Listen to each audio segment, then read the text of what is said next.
If money is evil, then that building is hell. This is the most obnoxious group of money-hungry, low IQ, high energy, jackrabbit, fucking wannabe, big time, small time, shit talking, bothersome, irritating bunch of motherfuckers I have ever had to endure for more than 5 minutes. Buzz! We missed the truck! We're not aiming for the truck!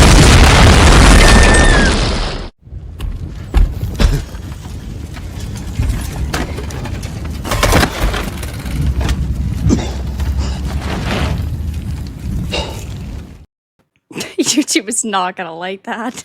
Oh, well, that's all right. Hopefully the chat will. Welcome to the FML podcast, episode 1. It's finally here. It is finally. It's been in the People have works been asking for it for a long time. Yeah. For 5 or 6 years, people have been asking, when are you and Very Dark going to do something together?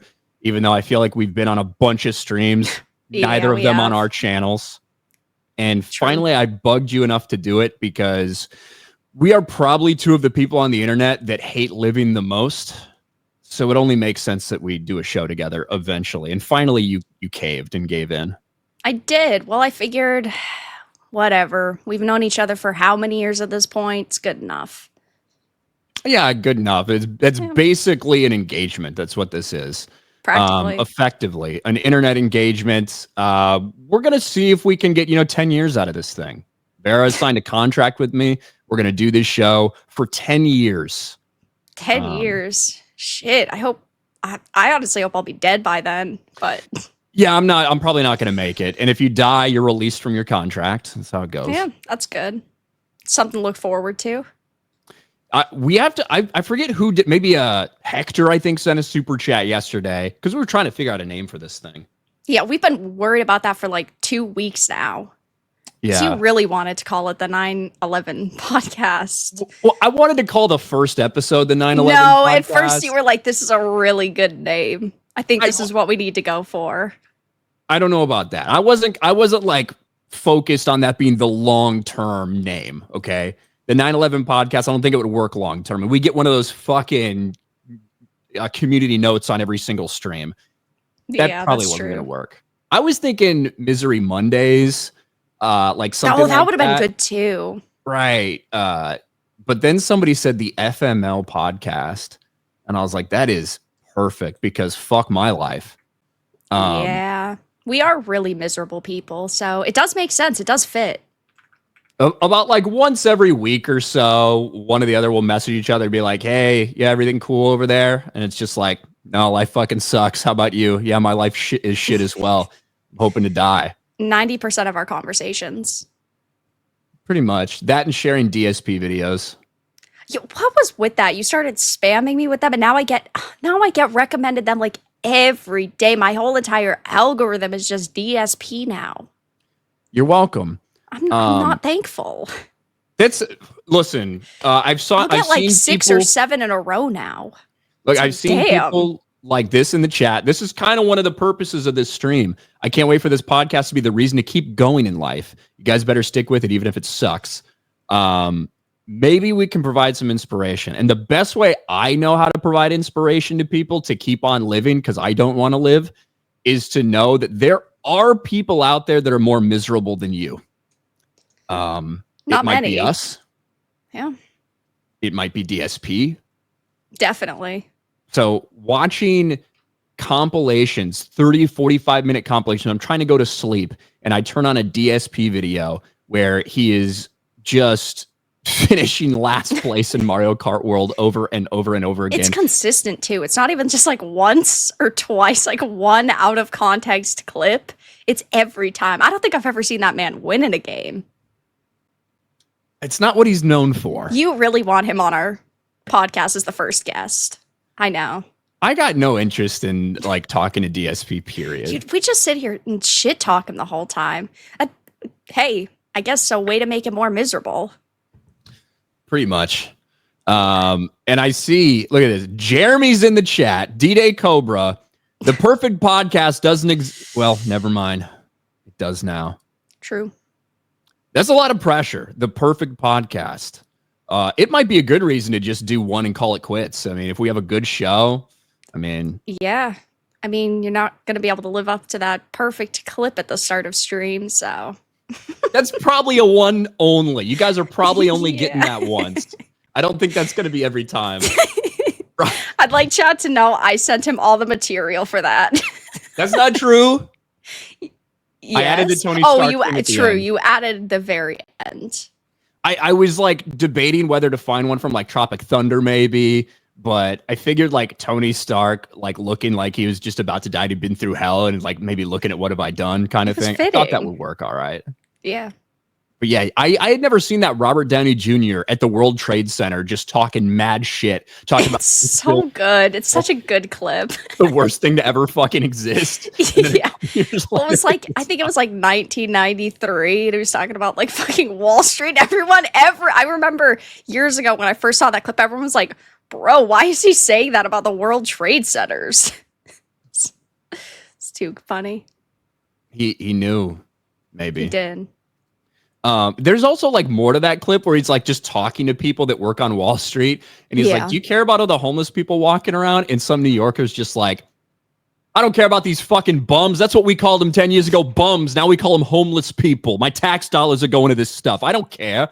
Why do I care? Some bum gets to drink wine and beer on the street corner at 8 a.m. I gotta work. What a great accent, but also accurate as fuck. Is that a New York accent? It's the most accurate you could probably do, so yes. Well, that is not a compliment at all. Oh. That's the best that you could do. If a fucking one-legged man is doing some fucking race, and maybe he's doing the best he can do, but is shit compared to a normal working person. Yeah, it's the best he can do. If a retard fails a test, maybe it was the best he could do. It doesn't mean it was good. Yeah, but you know, the less fortunate and all that, blah, blah, blah, be nice to them. I mean, we're already going to hell, so it's not like it matters, but for effort. We've got a couple of years to save our souls. Couple? I don't know. Is it possible to do that much charity work in that little time? Right, charity doesn't have anything to do with it. Charities are pointless. How much money? Yeah, but if you're doing something good for somebody lesser than you, right? It's charity. Oh, yeah, that's not going to get you there, because that actually Probably doesn't like not. matter. How many times are we going to go down to Haiti and clean it up and plant a bunch of trees and everything just for all the fucking? Could take a couple of Instagram selfies. Yeah, I mean, that's all the social media ethoughts do. So, like how many wells? And this is not to be like Mr. Beast is evil for putting wells in Africa. That's not what I'm saying. But how many wells you got to put in some shithole country just for people that don't know what they're doing, like to destroy it because these people still haven't built 2-story buildings, and you expect them to be able to like keep up this thing that you gave them? It's kind of pointless. probably. We got another $50 super chat from Graham Robbins to help get this pity party off the ground. Hail to a couple of kindred spirits from the life is a series of calamities punctuated by brief moments of levity, just enough to keep you from Minecrafting yourself cloth. Cheers, meatbags. Thank you for the big $50 super chat, Graham. Hell yeah. For the people that don't know Vera, because there's probably some people on here that don't know you. I don't know if you know this. My channel's bigger than yours. That is true. But there might be some people who do not know who you are. So why don't you take this moment and introduce yourself like you're presenting something at Gamescom? Oh, I don't know if I have that level of retardation in me right now. I think I'd have to fucking script that. Get You don't have to ChatGPT say your to write me pronouns. It's something. okay. Re and tard are my pronouns. Good enough, right? I'm Vera Dark. I'm a gaming live streamer and entertainment commentator and #1 shit poster on the internet. I cover the video game industry, Hollywood. Bob Iger, hopefully one of these days, getting outed from Disney. That would be great. And I mean, now I'm a co-host on the FML podcast where we make 9/11 jokes for 90% of the stream. We did promise an explosive stream for our first one. Yeah. So we've already got We're 1,200 hijacking people your Monday watching. nights, so it's good. Yeah. It is going to be 9/11 happened on a Tuesday, right? I think. You are barely fucking I don't know. born. 9/11 means absolutely nothing to you. For people hey, it's good also meme people material. that don't know you, you are effectively a child. Like, hey, look at the time. Perfect. It is 9/11 as we speak. 9/11 p.m. At least for all normal people that are on Eastern time. Yeah. If you're on Central time, you're still probably okay. I know some people out there in the Pacific time, like, all right, I get it. Living on the West Coast, you might not be a weirdo, but yeah, lot is way later or it's way earlier for you. Mountain Standard Time, you people are fucked up. Yeah, those are some bad time zones. Eastern's where it's at. Mountain is weird. You're just a weirdo if you're on Mountain Standard Time. Yeah, nobody respects you. Like your time zone never gets listed anywhere. You better know that you have to do math to figure out when shit's on for you. Yeah, it's not worth all the trouble. I don't even want to talk to anybody from that time zone. Me neither. As is Crooked Nose, it's Super Monday. Not my joke. It is. We are not having that discussion. We're not. We've already established our stances. Okay, it's good enough. We already know. That soup is. Okay, I'm not going to go any farther. Yeah, don't even spot, like that is an episode 12 when we're getting ready for a divorce. Yeah. Figure Nagget. Now, if you got to say that with your chest, all right? You can't like be scared of it. You got to say it with your chest or you're going to mess something up. Figure Nagget for $1.99. If cereal's a soup, then 9/11 was an outside job. Bad take, but that's okay. Hector, Dr. Trips for 10. Here's to a successful new streaming show. Cheers. Also, this be unlisted. You know what? Yeah. It is going to be unlisted. However, I'm going to make a playlist. I'm going to make the playlist public so you can see it. And I'm also, more importantly, going to re-upload all of these ones that we do on either mine or Bear's channels on RK Outpost Live. So yeah, they're going to stay live on my channel because I'm not a little bitch and I don't remove content from my channel, but that's okay. You do a million. He's putting it on the less visibility channel. No. Yeah, I do. The only reason, here's the only reason that Vera leaves all her fucking 7-hour live streams. I spam everybody with content. Well, the only reason she does is that so when people come in and they call her a fake gamer girl, she can be like, oh yeah, I'm a fake gamer girl, and repost the same fucking video of you scrolling through all of your live streams. True. That's the only reason. I update that every 6 months. Exactly. I've streamed hundreds of games on my channel. What have these people done for society? Gotten a charge for jerking off in public? No, I'm going to prove that I'm a gamer. That's what I've done. I leave all my content up. You get charged for that? Got to be more careful. Got something you want to admit? Not if I can get charged for it. Certainly not. But one of the things we do have to do on this show, and I was inspired by this morning, is we have to make sure to make fun of people that are less fortunate than ourselves. I think that's truly like been one of my rules in life. And one of the things that I hate more than anything else is having to sit next to a person that doesn't fit in their fucking chair. Yeah, whether that's it's cancerous. On a train, whether it's on an airplane, whatever, you name it. It really doesn't matter the movie theaters anymore. It used to. But, now that all of them are like made for fat people in a lounge, and it doesn't really matter. But Southwest Airlines is finally changing their policy. Southwest will require plus-size passengers, you can just say fats, to purchase additional seats in advance, eliminating their prior ability to receive extra seats for free when available. You'd think that this would be a wake-up call for these people. Like, now you're being called a fat ass by all of the airlines, by the entire internet, because whenever one of these people tries to sit on public transportation, whether it's a bus or a train or they're on a plane, people just mock them ruthlessly and take pictures. Like this fucking Willy Wonka blueberry-sized buster is on this airplane. This guy's a loser. You'd think that would be enough for them to change, but it's not, because people are lazy. But now they're going to be lazy and poor because the airlines are all going to take extra money from them. And look, everybody at some point in their life has got to a place where they look in the mirror and they're like, hey, you know what? I probably need to lose a few, right?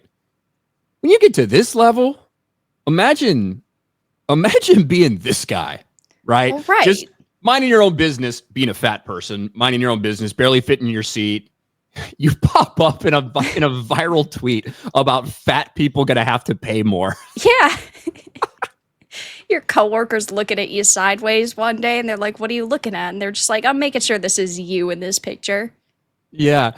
How are they gonna do this, right? Like, you gotta buy additional seats in advance. So everyone's gonna have to weigh themselves now.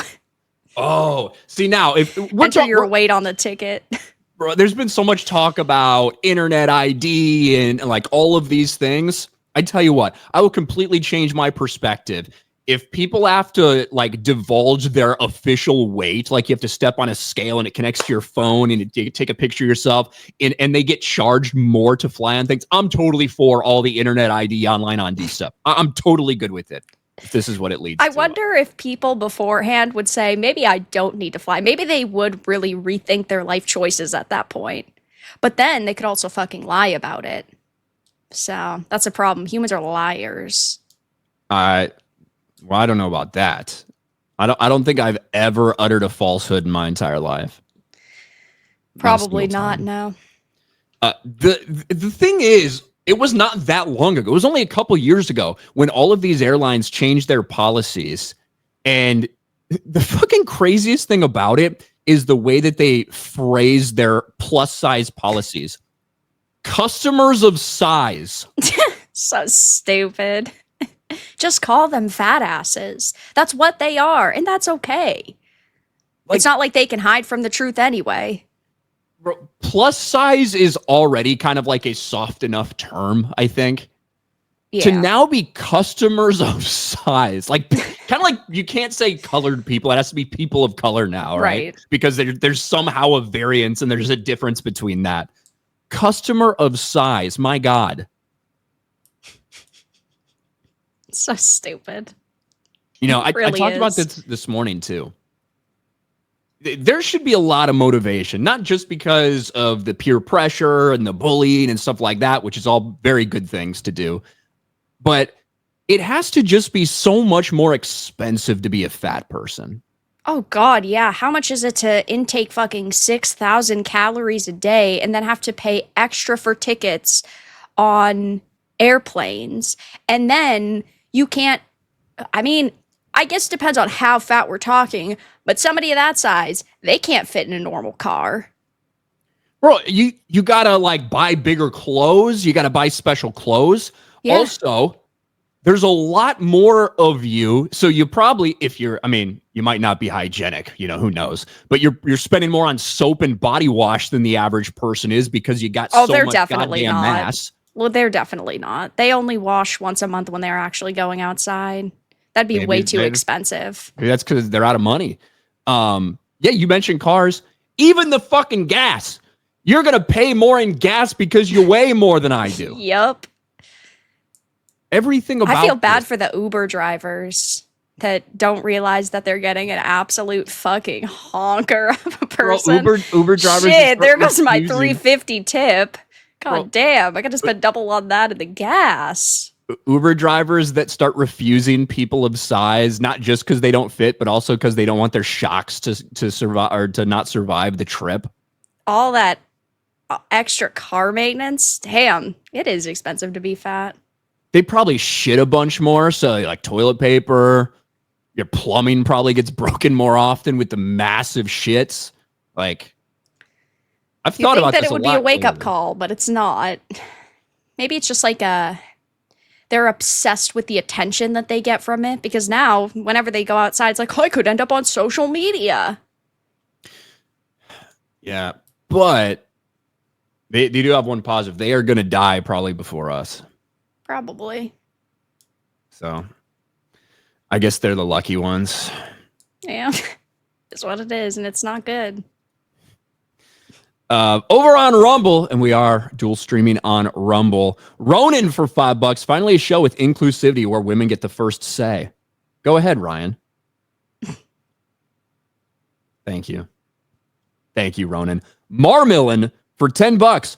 I'm a tall fat boy. Have said this shit should been a thing forever. Fuck the fat pride bullshit. Buy 2 seats or buy business or lose the extra human.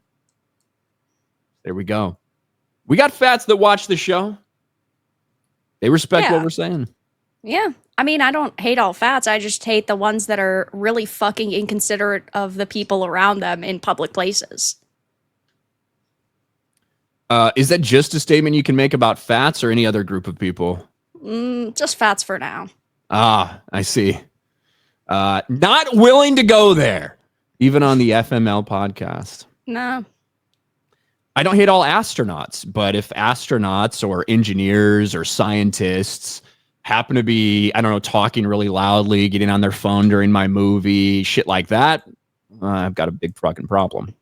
Yeah, I hate inconsiderate people. Yet you showed up here. I did. Logan renews the channel membership. Shout out Logan Johnson. Speaking of fat people, health minister of Belgium for 5. How about this? 15,597 pound health minister for Spider, they, them before Bella Ramsey. This they, them shit is so stupid with Bella Ramsey. Bella Ramsey has a very punchable face. Bella Ramsey was good in one thing that he, she, they, I wumbo, you wumbo starred in for 5 fucking minutes with Pedro Pascal, and they haven't been good in anything since.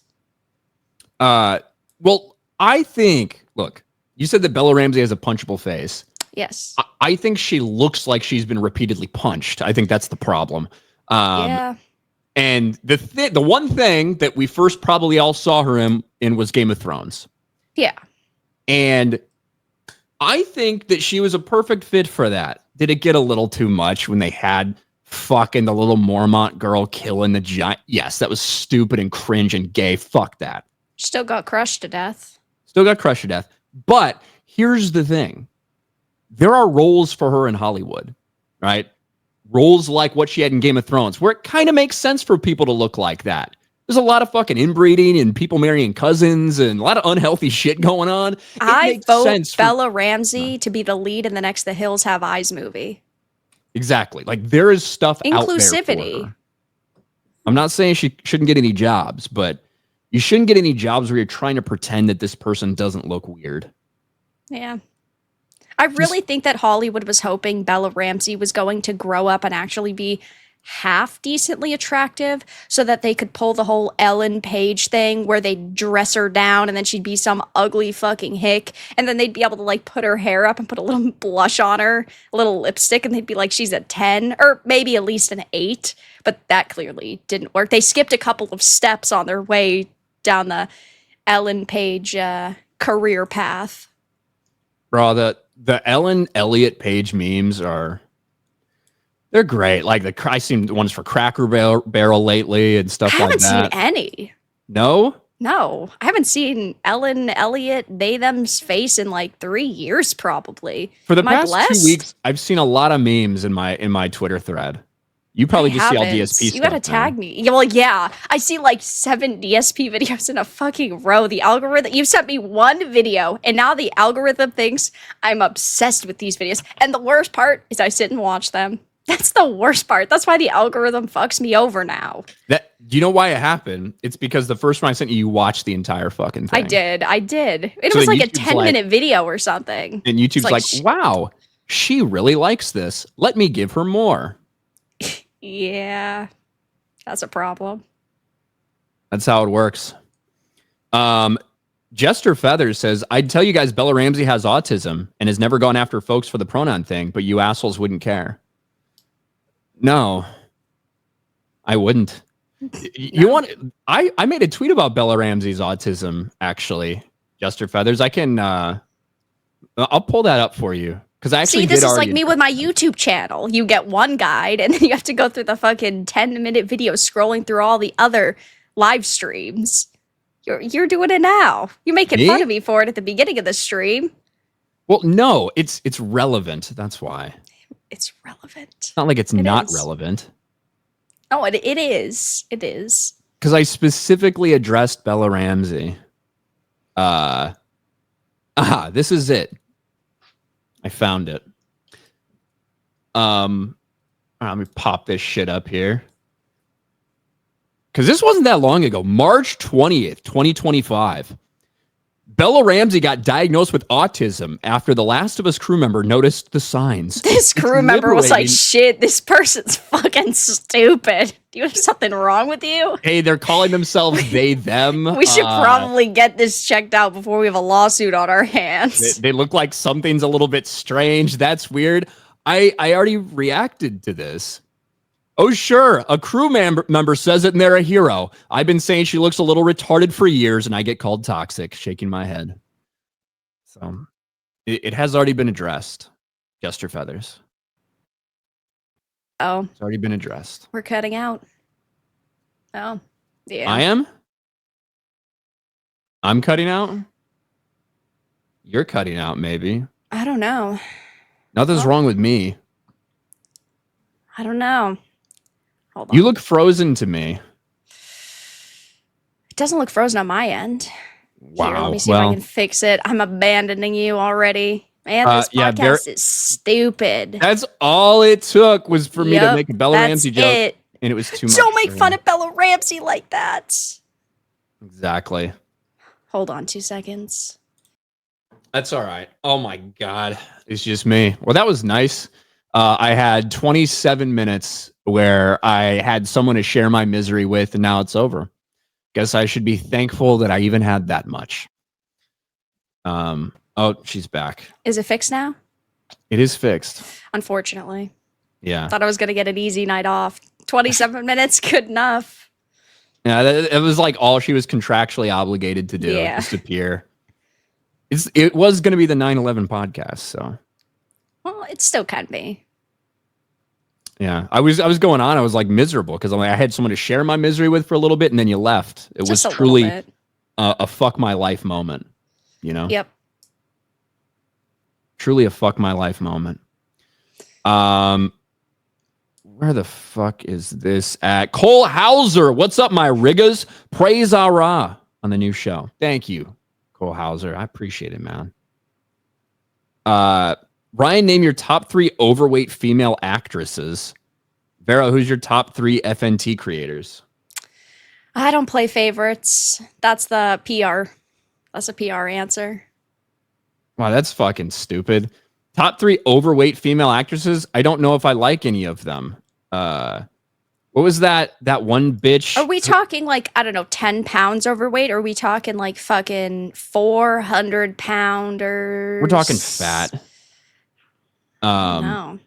Who is that one chick? I think she lost a Rebel Wilson or something. Was that her name? Oh, the blonde one? She was like everywhere for a while, and then she lost weight, and she's never in anything anymore. Yeah, no. Because her whole shtick was she's a fat ass who's goofy. Yeah. I don't know if I can list my top 3. Oh, Melissa McCarthy, she was fat, right? She was fat, yeah. I didn't like her, but she wasn't jumbo. So, I don't know. Yeah, I don't know. No one say Lizzo. She's a singer. She was in The Mandalorian, though. Yeah, she was. She's an actress. There you go. I feel like they need to make a Star Wars series with fucking Bella Ramsey, Pedro Pascal, Lizzo. We also need Rachel Zegler, Brie Larson. Just put them all in there. 2/3 of what you said. Yeah. Just put them all in one consistent project. I mean, we've already fucking killed Star Wars. Might as well just keep killing it. There's no redemption at this point. No redemption. Not really. But it is still exciting for us. It's funny. It's funny to be able to mock people. It's funny to see what the next dog shit thing's going to be. Yeah. Acolyte was that was a vibe, man. I don't know if we're ever going to get the Acolyte days back. Like, it was just so bad and so cringe, and so many people were talking about it. Yeah. And it was so fun to put in thumbnails. Yeah, that was quite a interesting time. Alex for 2. I'll be 50 in 10 years. Meta PC code RK Outpost. You're damn right, RK Outpost. Use that link in the description. I put my own shit after I put your channel, Vera. So wow, what a gentleman! Thank you. I'm known for that. And Alex, you're fucking old, bro. You're old. Thomas P. Hey, Ryan Vera, have you heard about online ID verification? I've only covered it in probably 20 videos now. No Vera's hate a huge to fan you. of it. I have had to talk about that so much over the past couple of weeks, and Visa and MasterCard banning fucking porn games, but yet they'll allow predators and Roblox to make money. Classic. Yeah, the Roblox stuff was going wild. Yep. I don't understand Roblox. Never played it. I've seen a couple people play it. It seems like you can do fucking anything in that game. Like, well, yeah, because it's got modes where you can just create another game mode with in-game assets. So you have one kid who's got the weekend off and they make some stupid game, but then you have some crazy cool game. You have like, well, right, but then you have 10,000 kids doing that. So then you end up with like fucking 100,000 rooms in a week, and then it just skyrockets from there. Yeah, I mean, that's the way to fucking do it. Roblox has more. Get everybody else to do your work for you. Roblox had beaten Steam's concurrent player count. I think it was like 47 million people on it once, where Steam's was like 41 million. My God. Yep. These it's stupid fucking kids. wild. But it's not even just kids, because adults also play it too. So, it's just anyone. It's like with Fortnite. Fortnite's so stupid. Wow. I mean, I agree. Those are fighting words in some places. Well, that's fine. You know, I changed Brie Larson's life by playing Fortnite. Did you? Did you really? I did. I played with her. Remember when she voiced a character in that? Yeah. I played like during that season, and like I won my first match using Brie Larson's character, and I tweeted it out. Said, "Hey, just won Fortnite with Brie Larson's character. Thanks, Brie." Didn't tag her, nothing like that. She liked the tweet. Yeah, she did. She liked the tweet, and she immediately started getting fucking attacked by like a bunch of her fans. Be like, "Don't you know who this guy is? You need to unlike that. You need to stop that. Don't you know who that is?" That Brie was a Larson? glorious time on the internet. It really fucking was. And what can I say? After that, I feel like Brie's been a different person. I feel like she probably started watching my channel, started understanding some of the criticism. I mean, she literally gave up YouTube after that, so. I've been very supportive of her. Yeah, I know. Try to do what I can. But we did speak about Bella Ramsey a little bit, which is ironic because we actually have something to talk about regarding Bella Ramsey. You know, riddle me this, Vera. Could anyone have possibly imagined a scenario when the second season of The Last of Us, which is based on The Last of Us Season 2, suddenly had a massive decline in the ratings, suddenly had a massive decline in the audience score? How could that? Who could have seen this coming? You know, it's really weird because 5 years ago, when The Last of Us Part 2 came out, Neil Cuckman said all of the backlash was from toxic gamers who didn't understand the story. He really thought that that story was great. Who would have imagined that those same people just hate that story so much that you have to expect them to watch it and then they react the same way? Who could have seen that coming? That everybody, even the normal moviegoers, hate that storyline. That's crazy. Everyone's just a toxic, bigoted, misogynist gamer now, even if they've never played a game other than Candy Crush in their life. It's so wild. Like, the idea that you would do the exact same thing that fucked you over and fucked the franchise over 5 years before. And we all said this in 2022, 2023, whenever the first season came out, that it's like, people might like this, but if you do a second season, people are going to hate it. Yeah, and it would have been smarter for them to take the first game and stretch it into 2 seasons, and then the second game stretch that into 1 to 2 seasons, because now we're going into season 3 and it's just going to be the fucking Abby show. Like, you are giving an entire season to a character everybody hates, and you don't have Pedro Pascal anymore, except for maybe a couple of flashbacks. How do they think that that's going to work out well for them? Honestly, I feel like they're already kind of giving up, and this might be like one of those indications that they're not taking it as seriously, that they kind of know what they have now. Because this news came out the other day. HBO's Last of Us Season 3 to start filming without completed scripts. Yes, guys, let's just dump hundreds of millions of dollars into a product and then not actually competently write it, so we waste those hundreds of millions of dollars. I don't know, but I think it's going to be just as bad, if not worse, than Rings of Power. Rings of Power is extra insulting because of all of the established lore and the backstories and Tolkien's creation in general. But my God, are they really just trying to attack the established Last of Us fans? It's like they're trying to insult us as much as possible. Yeah, the Rings of Power, that's a high bar for this to climb. The thing is, it'll be centered more on Abby, which people hate in the freaking game. But do people hate her character as much in this show as much as they hate Bella Ramsey's portrayal of Ellie? You know? Because when you cast Bella Ramsey as Ellie, not only does everybody just have to look at her the entire time, the weird face she makes, all that stuff, but then you have like the even more ridiculous, all the inclusion stuff that they forced into this game and yes, Abby was a lesbian in the DLC that came out for The Last of Us, right? We know that. But then when you have Bella Ramsey, this is the most unbelievable part of the story. Not a zombie apocalypse. I can buy that more than I can buy Isabella Merced, who's actually pretty damn hot, being in love with Bella Ramsey. My God. I don't even want to insult her for being forced to portray that on screen. I feel bad for her. I do too, because I know she's probably making bank off of it, but poor woman. It's like in Star Wars Outlaws, how Humberly Gonzalez had to look like she was hit with a fucking frying pan.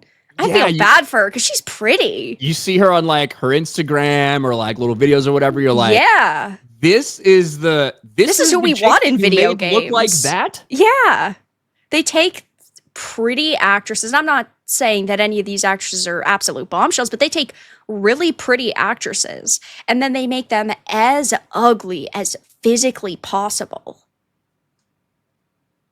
It's a Hollywood gift, apparently. Listen. You may not like it. You may be morally opposed to it. But I'm just saying, when Harvey Weinstein was free, this shit didn't happen. No. Okay? Just putting it out there.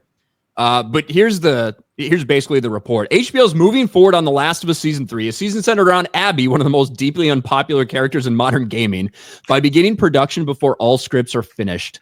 Showrunner Craig Mazin has admitted while some writing is underway, the full slate of episodes won't be complete before cameras roll.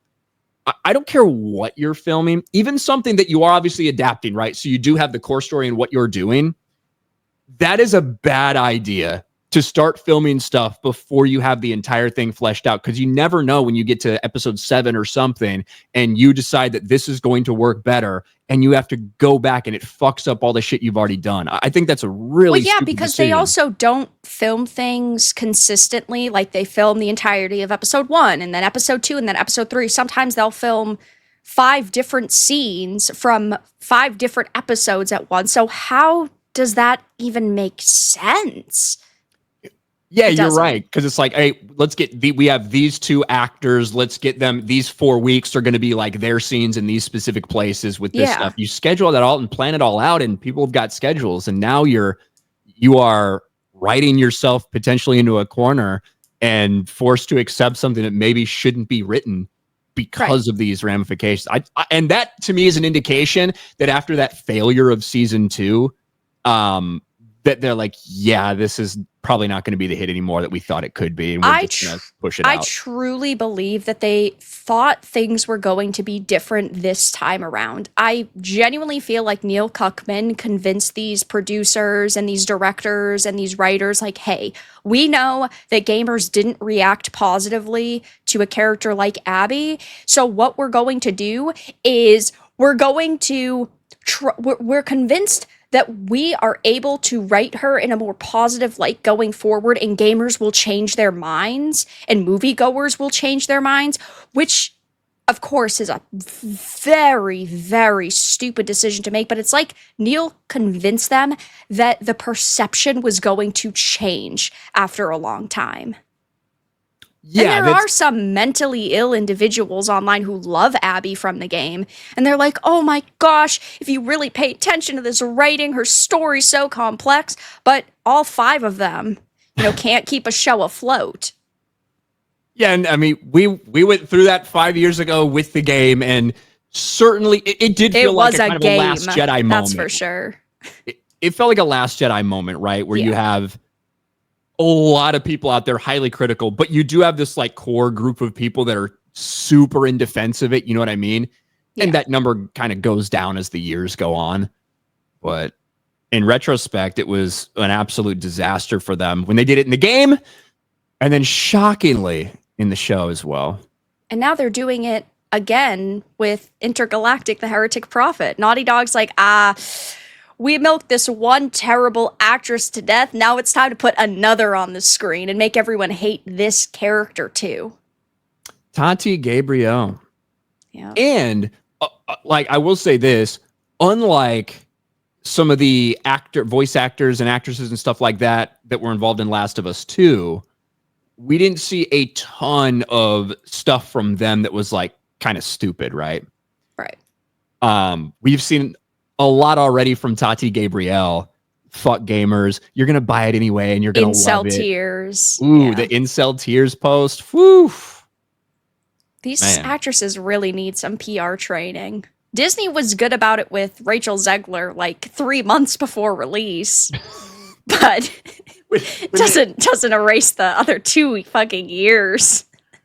Yeah, maybe should have got that going a little early. Yeah, probably. Like after the no tears left to cry sweatshirt, and she's out in public and she's like, I'm not gonna let the haters tear me down. That's when they probably should have said, okay, enough is enough. I mean, when you hire young activist actresses and you hire them specifically because you can push some sort of virtue signaling because of their identity, whether it be Halle Bailey, whether it be Rachel Zegler, and you can say, hey, look, our first Latina Snow White, all this bullshit. These are things you have to expect. You have to expect that they're going to act like this. Well, yeah, I mean, they got the actress that they were looking for. Yeah, 21-year-old women are fucking stupid. Like, they just are. Especially ones that see the virtue signaling dollars. Disney comes to them and offers them, like, I wouldn't imagine that any of them got paid more than like $3 million, but we'll say for argument's sake, when Disney's coming at you with a couple $1 million and you're getting hired specifically because of your identity, it's not a shocker when that actress then goes on to only talk about their identity. That's literally the only reason why they got hired, and they know that. Yeah, and feel like you can say anything. For Rachel Zegler specifically, this is somebody who is like hand scooped out of obscurity by Steven Spielberg, who saw her doing YouTube videos and covers of songs and stuff on her YouTube channel. Thought she had a great voice. And I do think Rachel Zegler is a really good singer and probably a great theater actress. It's probably where she should, I think she could thrive in that legitimately. Yeah. But scoops her up for West Side Story. And then she becomes, before that movie comes out and bombs, because Steven Spielberg scooped her out of obscurity, she becomes like this hot new thing. Hunger Games, Disney, like Snow White. So it's not somebody who's like worked and, grinded in this industry. It's somebody who is just kind of given this shit, and they probably feel like they can just get away with anything. And exactly. They have this ego the size of the Eiffel Tower, and it's really no shocker to see why. And that's happened with, how many of these actresses now that Disney's hired to play the princesses? Like 3 or 4 of them. The only established ones they really had gotten were the one who played Cinderella, Lily James, and then they got Emma Watson.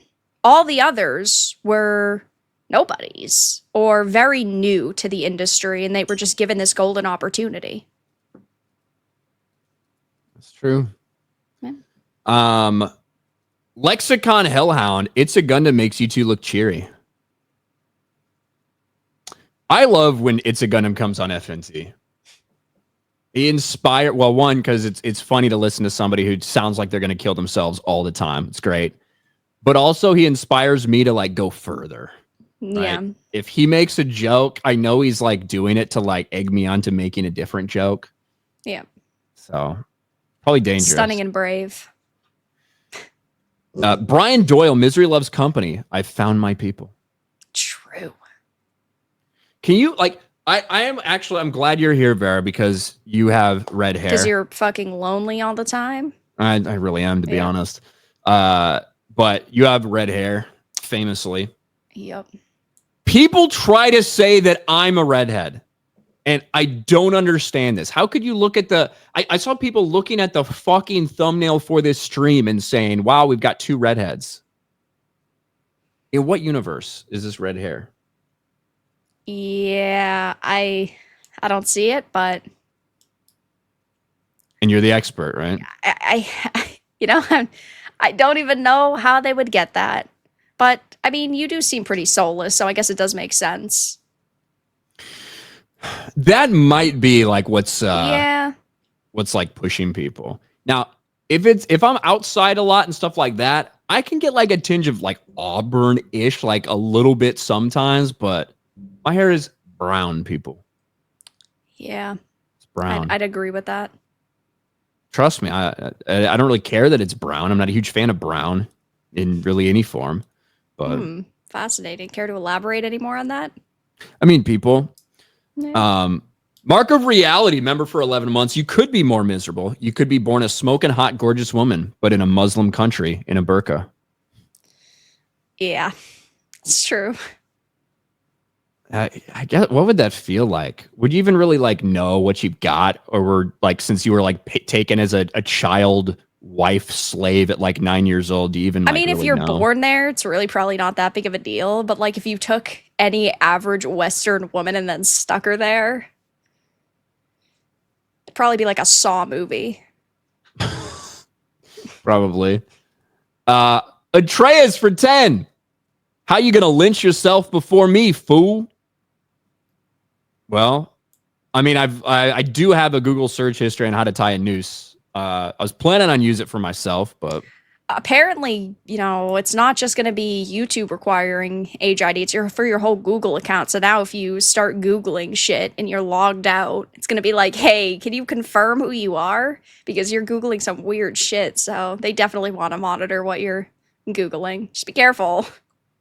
Well, look, the way and thank you, Atreus, appreciate it. The way I go about it is this, and I totally like understanding why people have a huge problem with the online ID and with the government like controlling these websites and needing approval to be age and people spying. I get it.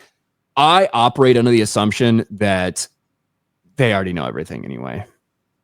Like that's how I feel. I feel like they already have access to basically all this fucking information and they're constantly spying on us. Well, they do for content creators because we've already had to give them our information to make money off of a platform. So none of us are, well, I guess we'd be the first affected. I was going to say none of us are affected, but they've already got our information. Bro, I assume every time that I'm like jerking off or whatever, there's a Chinese spy looking through my face cam. It probably is. So there's probably one specifically who like wanted to be assigned to me because he's got a thing for that. That's my guess. Do you remember when, I think it was at the beginning of the year, like February or March, when TikTok was going to be banned, everyone was going to that Red Note app and they're like, oh, my Chinese government fucking official, we're talking. And the Chinese people were like, hello, welcome to our application. We're very nice here. That's what I imagine now. Bro, people were freaking and these dumb out fucking people were actually signing up. That's crazy. Like, I operated my life like they already fucking know everything. So well, they do. So we shouldn't be shocked. They shouldn't, but they do. Lexicon Hellhound for 5. Ryan trying to suppress his smile and googly eyes when streaming with Vera is both cute and sad. Damn, he just called you cute. How do you feel about that? And sad. I took more out of the sad part than I did of the cute part. Gay's normal for you, I understand. In no universe by it anymore. In no universe are my eyes googly. I have like kind of small eyes. Well, compared to your forehead, I mean, Exactly. yeah, obviously. The one thing I do like about this See, that's why I wear thumbnail- glasses, because it balances out my fucking Titanic-sized forehead. Well, you got eyebrows though. That's the other thing. My eyebrows are so super light. And you can like see in the thumbnail. My eyebrows are so light because it looks like they don't. That makes my forehead look even bigger, and it is big. Yeah. But I've got everything going against me, bro. Like literally fighting for my life here. But the nice thing about that profile picture is my forehead looks enormous in that picture. My hairline looks terrible in that picture. And that was from 5 or 6 years ago. Never mind now. And here we are today. No, it looks the fucking same today. That's what I like about it. Yeah. Is, man, it looked like shit then. At least it hasn't gone anywhere. That's like the only thing that I can hang on to. Fair enough. Yeah. Will you two ever game collab if you didn't already?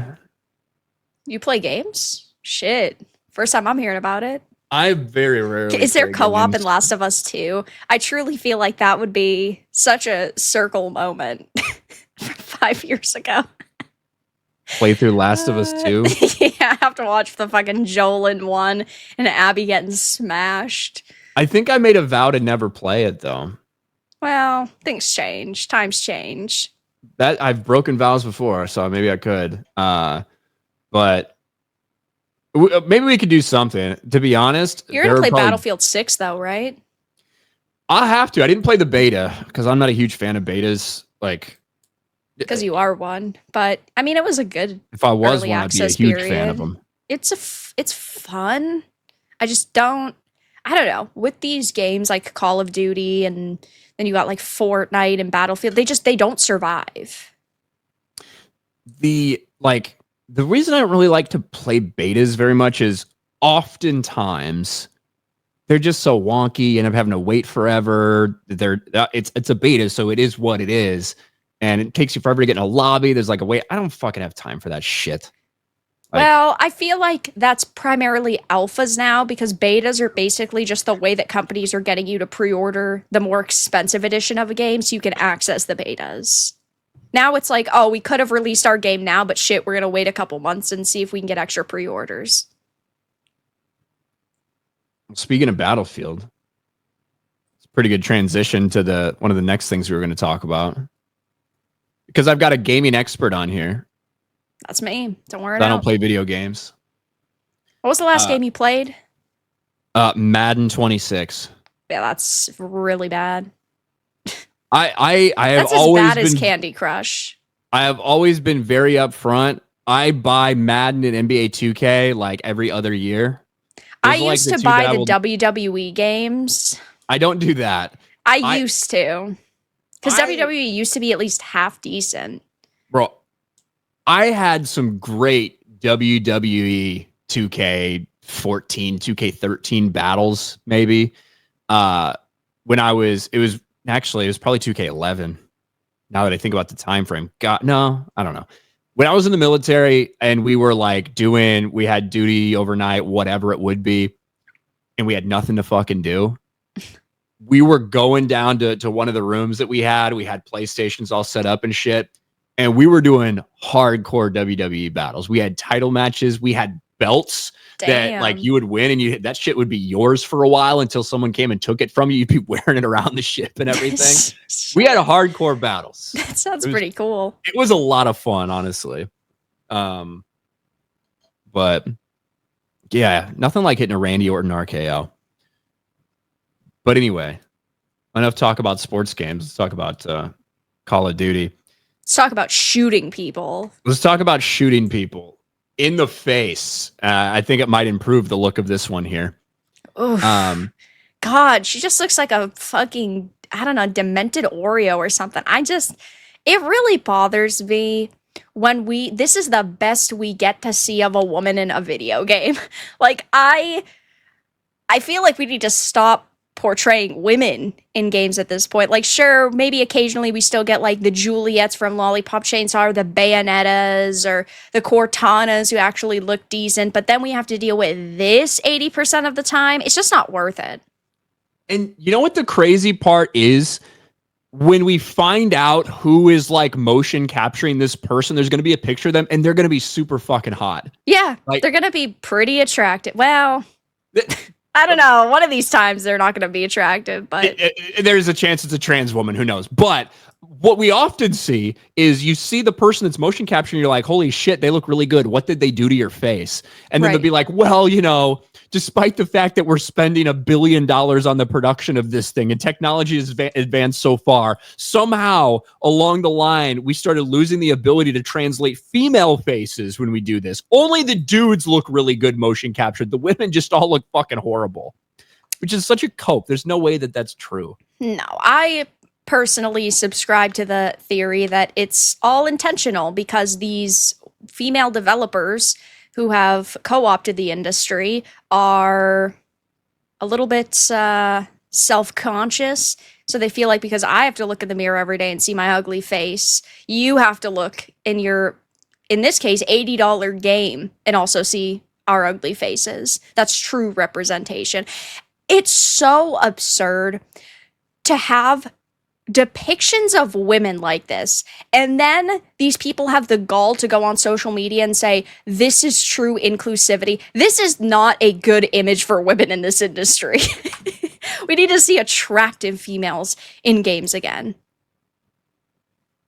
That would be nice. I don't know if it's going to happen from what we see in the Call of Duty we trailer. Occasionally see them, but they're always from Eastern Studios now, like with Stellar Blade, for example, or Nier, The First Ascendant. I mean, the Western world of entertainment is so co-opted by these activists at this point. I don't even see a way that they could easily turn the industry around. I mean, even look at Elder Scrolls 6 that was announced 7 years ago. They just hired the senior quest designer who worked on Veilguard and Anthem and Andromeda, some of the worst games to release in the past decade. That is one of the things that I'm like most sad about, because I really want the next Elder Scrolls game. Everyone should. But like you said, it was announced as a big fucking game, or not gameplay, but a big title reveal trailer like 7 or 8 years ago, right? Yes, 7 years ago. 7 years ago, like a month ago. And we have nothing. They're only hiring senior quest designers now in 2025. You know what? I'm one of those people that actually liked ESO. Like, I actually played the shit out of Elder Scrolls Online. Not that I thought it was great. I would have much rather had a single-player experience, and I treated that game as a single-player game. I didn't party up with people. I played the fucking shit. And I liked it, but goddamn, we need another Elder Scrolls game. Yeah, and it's probably going to be dog shit. Oh, it's going to be trash. But at least we'll get it. I guess, at what cost? But obviously, Call of Duty Black Ops 7 gameplay reveal trailer, in which there was 2 seconds of gameplay, by the way. Yeah, this is such a gross trend. I'm not buying a fucking movie. I'm buying a game. So show me the game. Is it really that hard to do now? What are you guys doing? You're not Kojima's over here. You're not supposed to be creating an experience that's a 90% story. Nobody plays Call of Duty for the story anymore. And you're not even showing the selling point of your product. Brain dead. It's wild. So 2 seconds of gameplay in this gameplay trailer was not received particularly well. 400,000 dislikes, with a lot of the highest ones talking about Battlefield 6. From a COD player, thank you for making it easy to choose Battlefield 6. This actually made me pre-order Battlefield 6. You know what? I think Medal of Honor should come back. I'm not here for the trailer, but to read the comments. This was only made 8 hours ago. Why is this up here? Black Ops starting to feel like Fast and the Furious. And I think a lot of it had to do with, one, we have seen Black Ops entries into the COD franchise before that take place in the future, right? 2045, 2070, shit like that. It didn't go over well. People didn't like them. It was after they introduced some of the movements and the different mechanics. People didn't like it. Black Ops 6, I thought was really good. I thought Black Ops, both the multiplayer and actually the story, if you cared about that, I thought it was really solid. Yeah, I thought it was okay. Because you get it back to the 80s and 90s. It feels a little more like what people liked about the first stuff. They did take it back to basics with mechanics and everything like that. And it feels like you're just making the same mistake again for no fucking reason. After Black Ops 6 was received, or Black Ops Cold War, whatever, was received fairly well. You know I don't blame them for wanting to go back a little bit and reuse assets and take ideas from some of the most popular games, because in this, it was very heavily leaning on Black Ops 2 nostalgia with maps like Hijacked returning and like the Peacemaker. That's cool, but it's like they were testing the waters. They didn't want to do a Black Ops 2 remake because they know remakes aren't being positively received, but they wanted to continue this franchise. So they're like, hey, we're just going to pick and choose and make this patchwork of a game.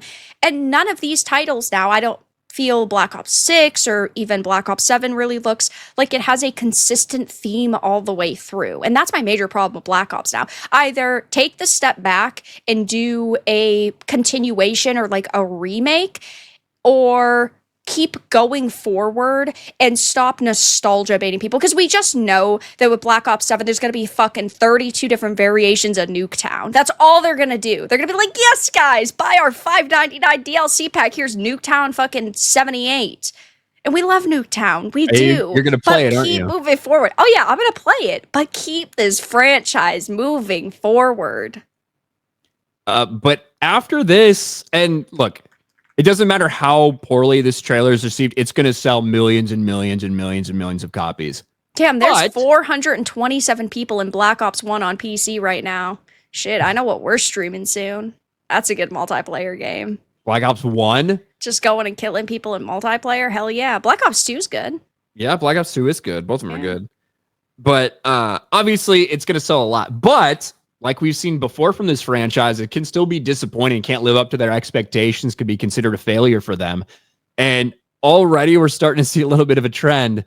Black Ops 7 lagging behind Battlefield 6 and PS5 pre-orders, which is a little surprising. Another way that they're going to frame this, as we've seen with a lot of major titles releasing, like Avowed, for example, because this is going to go on Game Pass, they're going to be able to say, well, we have 12 million players. Of course, that's not copies sold, but why would I buy a game if I could play it on Game Pass day one? And it's weird because Microsoft needs individual copies of these games to sell, but also they're trying to market Game Pass so heavily because subscriptions are definitely the future, at least they believe. That's the direction that they've been going. But they're giving up on almost marketing the pre-orders because it's got Game Pass plastered all over it. And yeah, I mean, it's no shocker to see something like Black Ops lagging behind Battlefield 6. But I don't know if it will stay that way. There is a lot of hype for BF6, which is good. I think that it looks like a better game, and judging by the early access period, it was really fun. Though, you know, when they're trying to say, hey, we've got 12 million players in game because of Game Pass, it's really not the best look for them. Yeah, they're going to be able to disguise it a lot with stuff like that for sure. Ultimately, I agree. I think that Call of Duty Black Ops 7 will sell a lot more than Battlefield when it's all said and done. But it would be great if Battlefield 6 people were hyped. It was good. They did deliver. And you actually had something that was bumping up against them to make Call of Duty continue to up their game. You know what I mean? Oh, yeah, absolutely. You need competition. We want good competition. Yeah, competition is healthy. Exactly, because that brings out the best. And people have not been impressed with what they've seen from Black Ops 7. The beta is coming out for that in maybe a month or something like that. So that'll be telling as well when people actually get their hands on the game and can play it. We'll see if it's as impressive as Battlefield 6 was. I don't know. I know I don't want to see this shit. Oh, yeah, and then the strong, independent black woman. I think she might rival our foreheads. You think so? Yeah, I don't know where she is in that trailer, but she shows up really briefly. Damn. She does. Right there. Yep. There she is. Whew. She's rolling away there. Yeah. But yeah, she has like one line and she's like, don't you do that or some shit. I don't know. It's like a Concord character. God. 1 year since Concord, right? I know. Happy anniversary, guys. The biggest failure in the video game industry. Just a measly $500 million wasted on that. No big deal. Bro, that was fun. Could be worse. Oh, it was hilarious. Hey, in a week and a half's the anniversary of the shutdown as well. God. That did not take 2 long. weeks. That's all it took. That was fucking nuts. What have you thought of the new Lego Batman game, the Arkham? Oh, that style shit game? looks sick. I'm so pissed.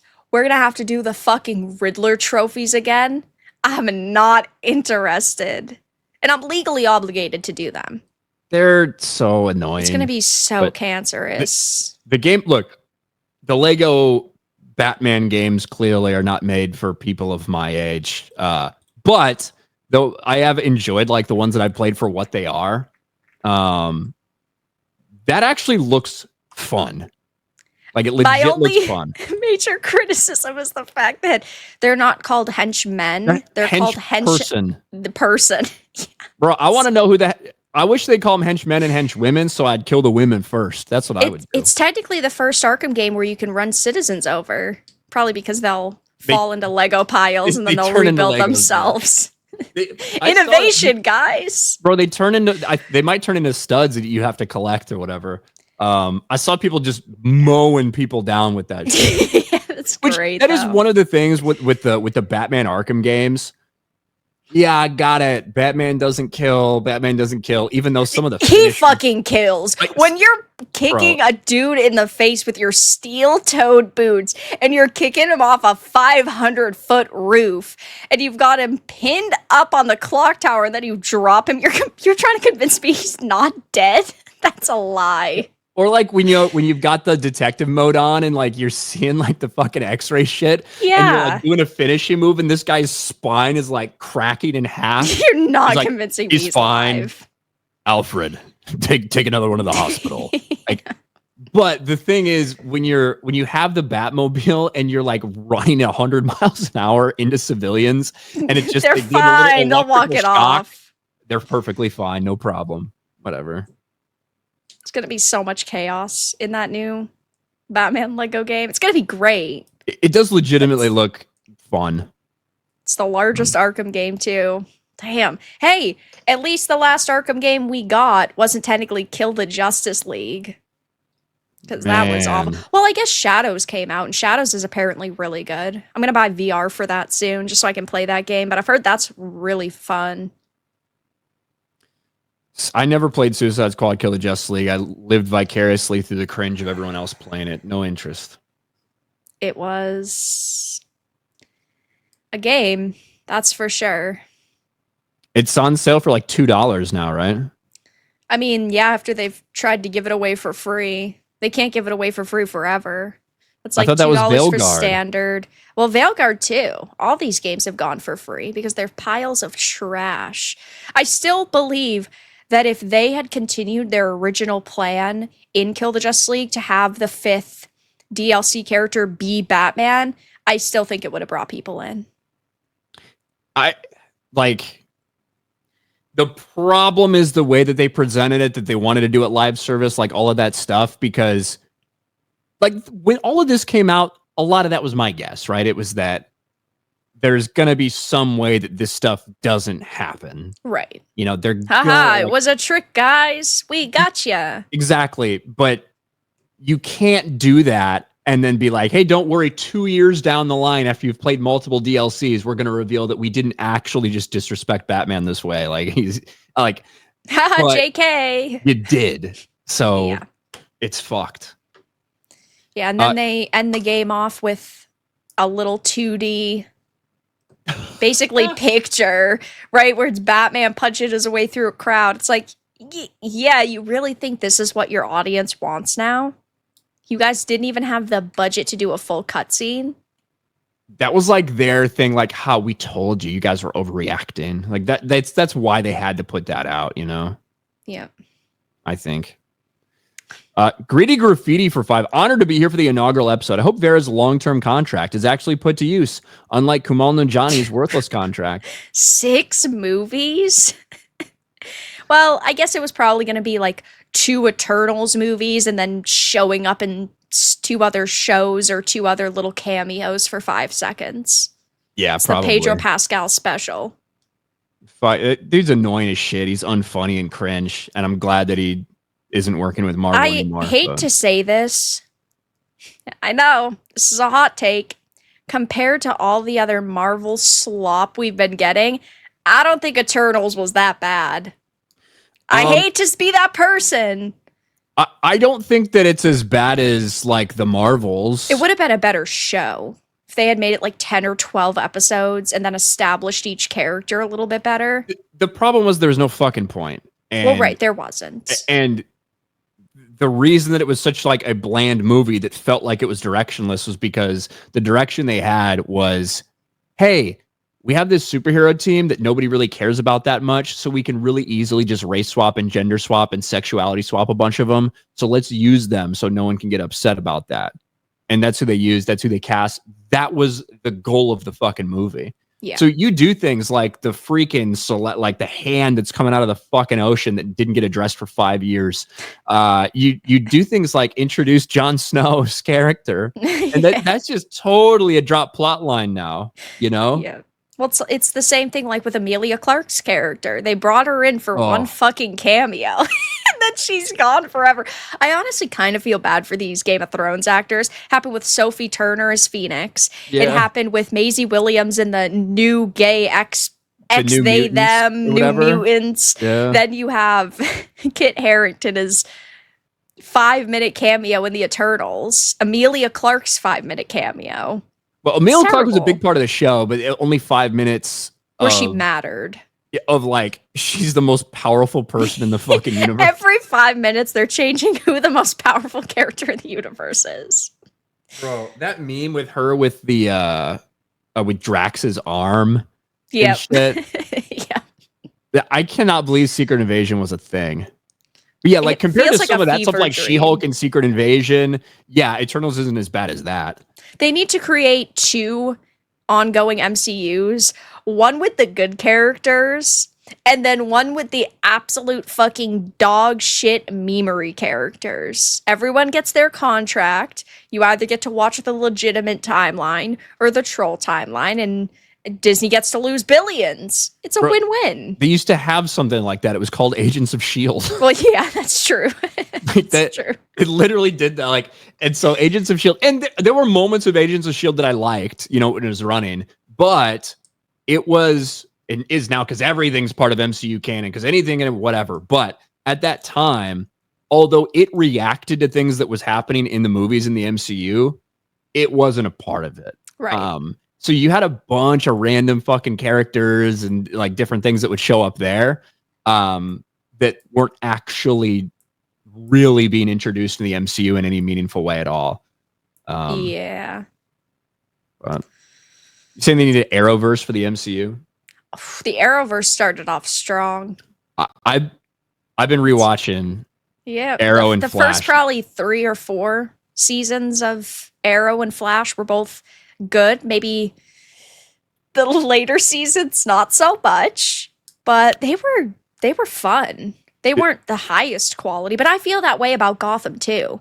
I generally liked Gotham. I would love to see that actor back as an older Batman, but of course the last 2 seasons we had the fucking Penguin being gay for Riddler and everyone being lesbians. And then by the end, of course, James Gordon was basically Batman because he had already defeated everybody in Gotham. But I didn't hate Gotham as a Everybody was obsessed with Jim Gordon. Like everybody. Yeah, fucking, they were. It was crazy. I mean, he should have just gotten the fucking cape and cowl by the end. He put all of them away anyway. It would have been funny. I did not like Gotham as much as I liked the beginnings of the Arrowverse. Oh no, I agree. I think that the Flash and Arrow were really strong initially. I think that the first 2 seasons, really 3 seasons. So you've got the first season when he's gone up against Merlin, the second season when he's gone up against Deathstroke, and then the third one where he goes against Ra's al Ghul. The third one starts to be like, I don't know if I'm really buying this or whatever. I really think it's when him and Felicity get together that it changes the tone of the show when he's trying to be like a softer, more gentle person and live this different life. No, I think it bring really the changes the toxic tone of the show. masculinity back. And then you get Curtis and fucking everybody else that becomes part of Team Arrow. Like, fuck this shit. I'm sick of them taking more Playboy characters and then soy boying them. It's so insufferable. Yeah. And then Flash, I'm now through season 2 of The Flash. And I don't really remember when I start to dislike it. I believe when it starts to become Iris, we are the Flash type of thing is when I started to really fall off from the show. But the first 2 seasons are fantastic. They're different shows. I really like Grant Gustin. I like The Flash a lot, and it is a little bit of like a softer show and a little more lighthearted. Yeah. But it also is the show that has the real father figures. Yep. Like Barry has multiple father figures, good father figures, not just a fake father figure who turns out to want to kill him each and every season. But he has good father figures in Joe. He has a good father figure in his dad. Like that shit is good. Good male characters that would not fly these days. Yeah. Yeah. But then we got Supergirl and Batwoman and Supergirl was bad. Look, Supergirl was really like female empowerment shit when it was on CBS for one season. Yep. Then it went to the CW. Hey, I like Harrison Ford's wife in that show. I didn't think she was bad, even though she was a little bit more of a girl bossy character. I felt like she played the character well because that's the way the character was supposed to be. But then when Supergirl started to do that, I was out. Yeah. I do think like the first couple crossover episodes are really fun in the Arrowverse, but they also kind of ruin it because it's like, well, fuck. Why don't they just be like, hey, Barry, can you come here real quick? We're having like just the smallest issue. And he's like, yeah, no problem, guys. Like it's so easy. Or then even when Barry's having problems, very rarely does he call them and be like, hey guys, everyone's gonna fucking die if I don't do this thing. Can you guys please help? I have to time travel again. Like, hey Oliver, I know time travel back, I saved us all, but we caused all these problems. Maybe I should consult you before we do it again. No. Yeah. It kind of gets things messy when they do the crossovers like that. Yeah, because half the time they're acting as a team, and then the other half the time it's like these other characters do not exist in their storylines anymore, even though they could be extremely helpful. Yeah, especially when it's like The Flash. It would be one thing if it's Green Arrow out there like in the Pacific Northwest. Well, right. Like you know what I mean? And you've got another like normal person that doesn't have super fucking speed. Right, let me just get this fucking helicopter real quick. It's going to take me a couple hours to get there. Well, when it's The Flash, it's like, why are we not utilizing your powers here?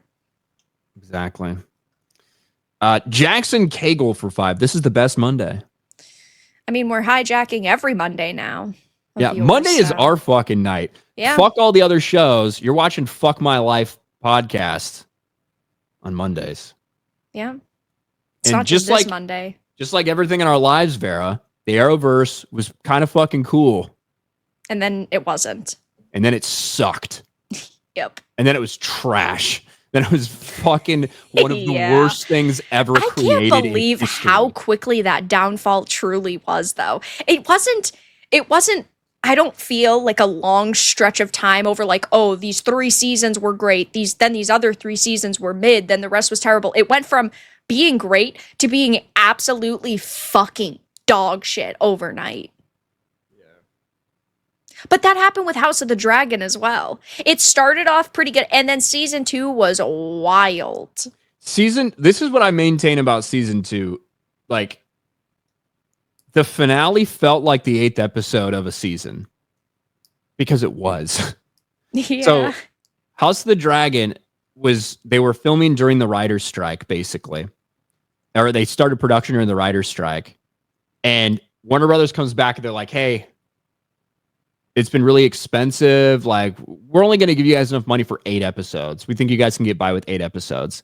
And they're like, okay, but we can't write because we're on a writer's strike. So they had to fucking film it.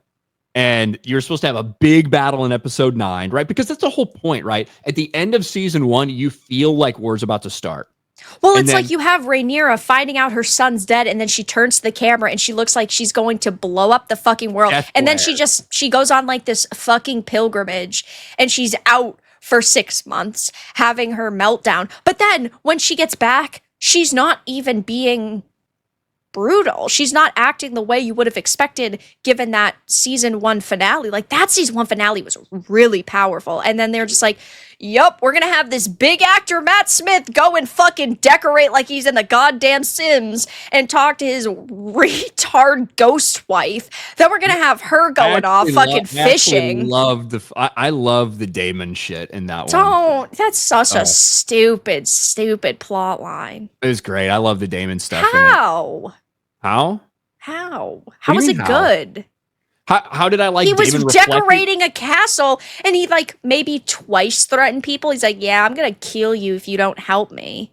It all came together by the end. Having to reflect on everything he's done in his entire fucking life. But it wasn't portrayed good. And how did I feel about the person who specifically rejects any form of fucking prophecy or messaging or anything else like that have to come to terms with the fact that he's getting these I think it would have been so much more powerful if that was just done in an entire episode. Like, episode 3 is 90% him reflecting, and then he's going off and doing other important things. It was just, in my opinion, way too drawn out and way too scarce. One of the problems with Damon is in the book, after he goes to Harrenhal, because he does do that in the book, he doesn't do shit for the rest of the fucking story until a really big thing that happens. Yeah. And so... Well, that's why they had to do this, like, filler reflection arc. When it does come to him, there's a lot of stuff you need to have him do without letting him do anything impactful. And I thought it was great. And I didn't hate it. I just felt like it wasn't...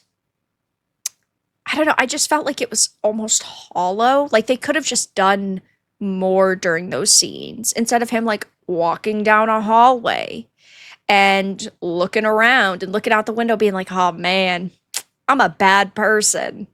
I mean, I did like Damon in season 1 and in the beginning of season 2 when he puts on his up to no good hood. Yeah. And he's like, that is funny. I'm going to kill somebody, you know? Hey, wife. Yeah. Hey, wife, I'm here to scare your horse and then finish you off. Yeah. Hey, a son for a son. Don't you know I've got the hood on? I need to kill somebody. Hey, Laenor. We're not going to kill you. We're going to kill an innocent fucking man and make people believe it was you so you can go live your happy gay life. I did like that whenever Damon put on his hood, which we didn't get those moments were amazing. But the thing is, I think that everyone's feeling about the entire show, instead of ending it on this another conversation between Alicent and Rhaenyra, like, if we get like the massive battle that's going to take place probably in the first episode. That's episode 1. Episode 1 of season 3 is going to start where episode 9 of season 2 is supposed to be. Mm-hmm. And it's going to be pretty fucking crazy. A lot of dragon shit. Important characters are going to die. 90% of the season's budget went into this one episode, and then the other 7 episodes are going to be them. Wait, isn't it less than 8 for this season? No, you're thinking of Dunk and Egg. Oh, yes, I am. Yeah, you're thinking of Dunk and Egg. Yeah. And so I feel like things would feel a lot different that season as a whole, because when you start the season, you feel like all hell is going to break loose. Yeah. And you get a little bit of that in episode 4.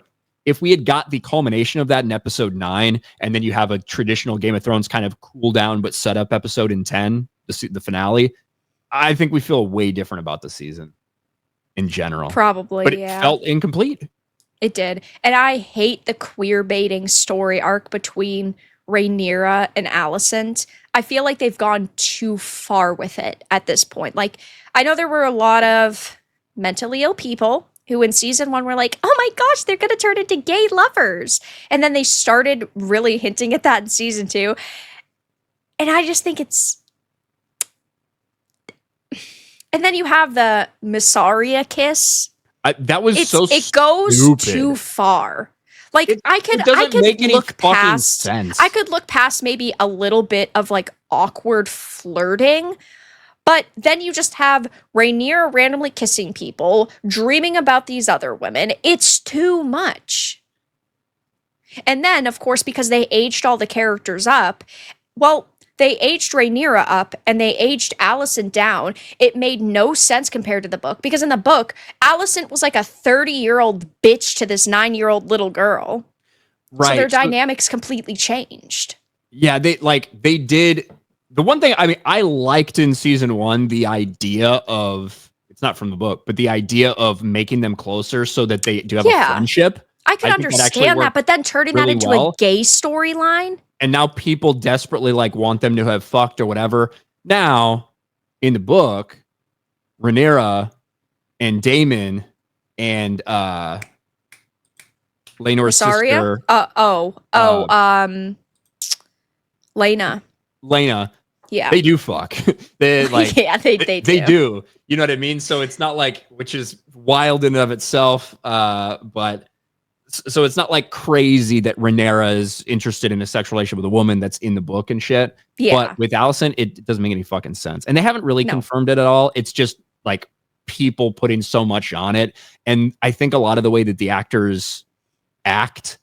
Well, because Rhaenyra's actress is also a non-binary, yeah. And I think it was perfect because old Rhaenyra is supposed to kind of look like she's lost it, you know? Yeah. She don't got it no more. She used to be maybe it's just me as a woman. It pisses me the fuck off that they have her dressing like a fucking peasant. She was fashionable in the books. She was bejeweled. This bitch would have had a fucking bejeweled Stanley, okay? But then they make her the ugliest dressed characters ever. They took the fucking old curtains and they put them on her and said, yep, this is your future queen. Can we get some embroidery and jewelry? In season 1, she had the one great outfit where it was like the dragons on the shoulders and it was really embroidered. That looked sick. Every outfit needed to be like that.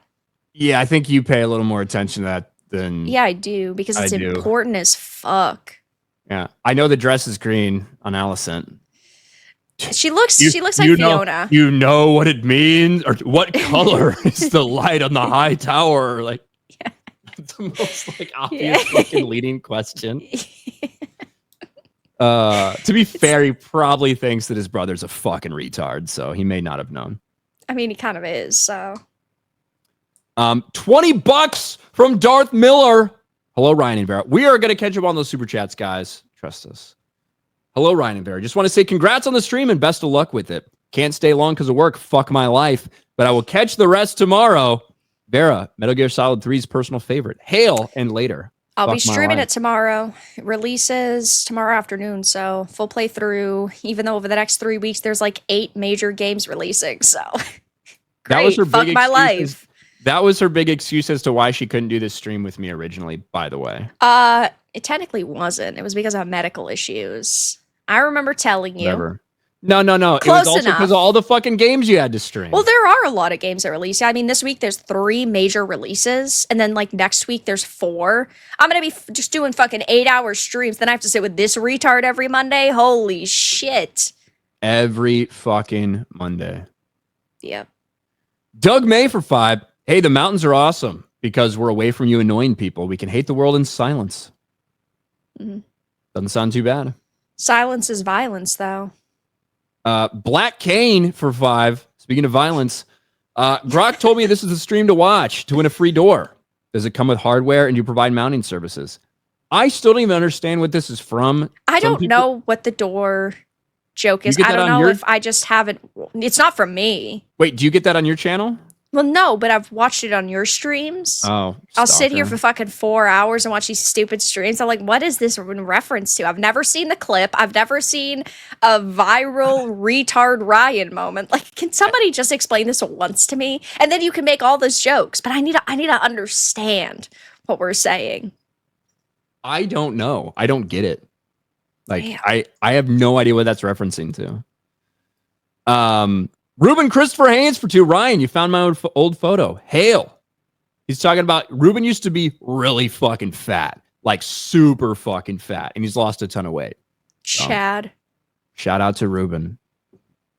Zephyr for 5. I just want them to give clearly specific exactly how fat I need to be. Give me a clothing size. Not being sure if I need 2 seats is the worst. Well, I guess if you get 2 seats and you didn't need them, you could just put your legs up on the other one. It's good enough. I suppose you might be out $100 bucks or something, but hey. Might be worth it for the extra comfort. Maybe. Ruben becomes a member again. Thank you, Ruben. Ginger Adventure for 2. Money to throw at bums to fight on a street corner. Would bums fight for $2? They're kind of lazy. Maybe. Greedy Graffiti. Customer of size is a wild term. It is. Everyone has a size, even if it's size 0, like Ariana Grande. It's true. Customer of size. Like, what a fucking ridiculous. What level have we sunk It's to? like the term birthing person. If anyone ever called me a birthing person, I would punch them in the face. I would legitimately resort to violence. That is the worst term I've ever heard. God. J.K. Rowling doesn't like it very much either. Yeah. Logan for 5. The fatties should go to a cargo hold where they belong with a caution sign that says wide load. Absolute waste of space. Just put them with the dogs and shit. Make like huge cages down there. Don't disrespect the dogs like that. They deserve better. I don't know why anyone would take their dog on a fucking plane. Personally. Yeah. You don't fly, I guess do if you? you're moving, it makes sense. Have you ever even been on a plane? No. The fuck? How do you even get to talk about this then? You are not qualified to talk on the subject of fat people on planes. You never been on one. Yes, I can. I mean, there's other fat people in public transportation, so it's close enough, right? Yeah, you taking trains and shit. Yeah. I'd rather take a train for 8 hours than get on a 2.5 hour flight. That doesn't make any sense though. Why not? An 8, like there's no way that, I mean, how far are you getting in 8 hours? Trains usually are probably even like pretty fast. They're probably only going to average around 60 miles an hour. It's like 6.5 hours from Boston to DC. And it's a 2.5. It's not a 2.5 hour plane ride. To take the trains from Boston to Texas because it's like 3 different trains. It's like 48 hours. Yeah, that's what I mean. That's not bad. That is a 2.5 hour plane ride. No, that's like a 9 hour plane ride from Boston to Texas. You've never been on one. I know. It is bullshit. I fly to Texas all the time. Okay, but you're significantly closer. I am a little bit closer than you, yes. But I can tell you, to get from where you are to California, it takes like 5 hours. Well, all I know is even though I haven't been on a plane, it'd be my fucking luck I'd end up on the one that gets hijacked. I'm good. I wouldn't mind that much. I mean, one day I'll have to get on a plane. Not today, though. Your name would go down in history. Great. Yeah. I hope when I die on stream, though. Really? Yeah, at least I get Did one that happen viral to some moment, French right? dude? It did. It did. I don't know. Like, they were doing a subathon, and people were people were like the telling shit me out about of it, and it's like, what do you want me to like pretend to be really upset? I have no idea who this fucking guy is. Like, he could have been a super cool It's pretty dude. bad they got that far, though. It was like a 10-day marathon. I think that they were on like day 7 or 8, I believe. That's pretty bad. What were they doing? They were just like beating the shit out of him. And he was doing it to make money? Yeah. It sounds like he was in on it. Like, I don't know. He was, because he was going to be making money. But this doesn't relate to planes at all whatsoever. So. No, you said you wanted to die on stream. That's why I brought it up. Yeah, but we were talking about planes. Gary says flying sucks. See, I agree. I haven't even been on a plane, and I know it fucking sucks. It's stupid. I'll get on one day for something real special. Whatever that high appearance fee is, I'll be there. Well, you'll be waiting a while then. Probably. Good enough for me. I have pretty bad luck in general. Oh, I have the worst luck.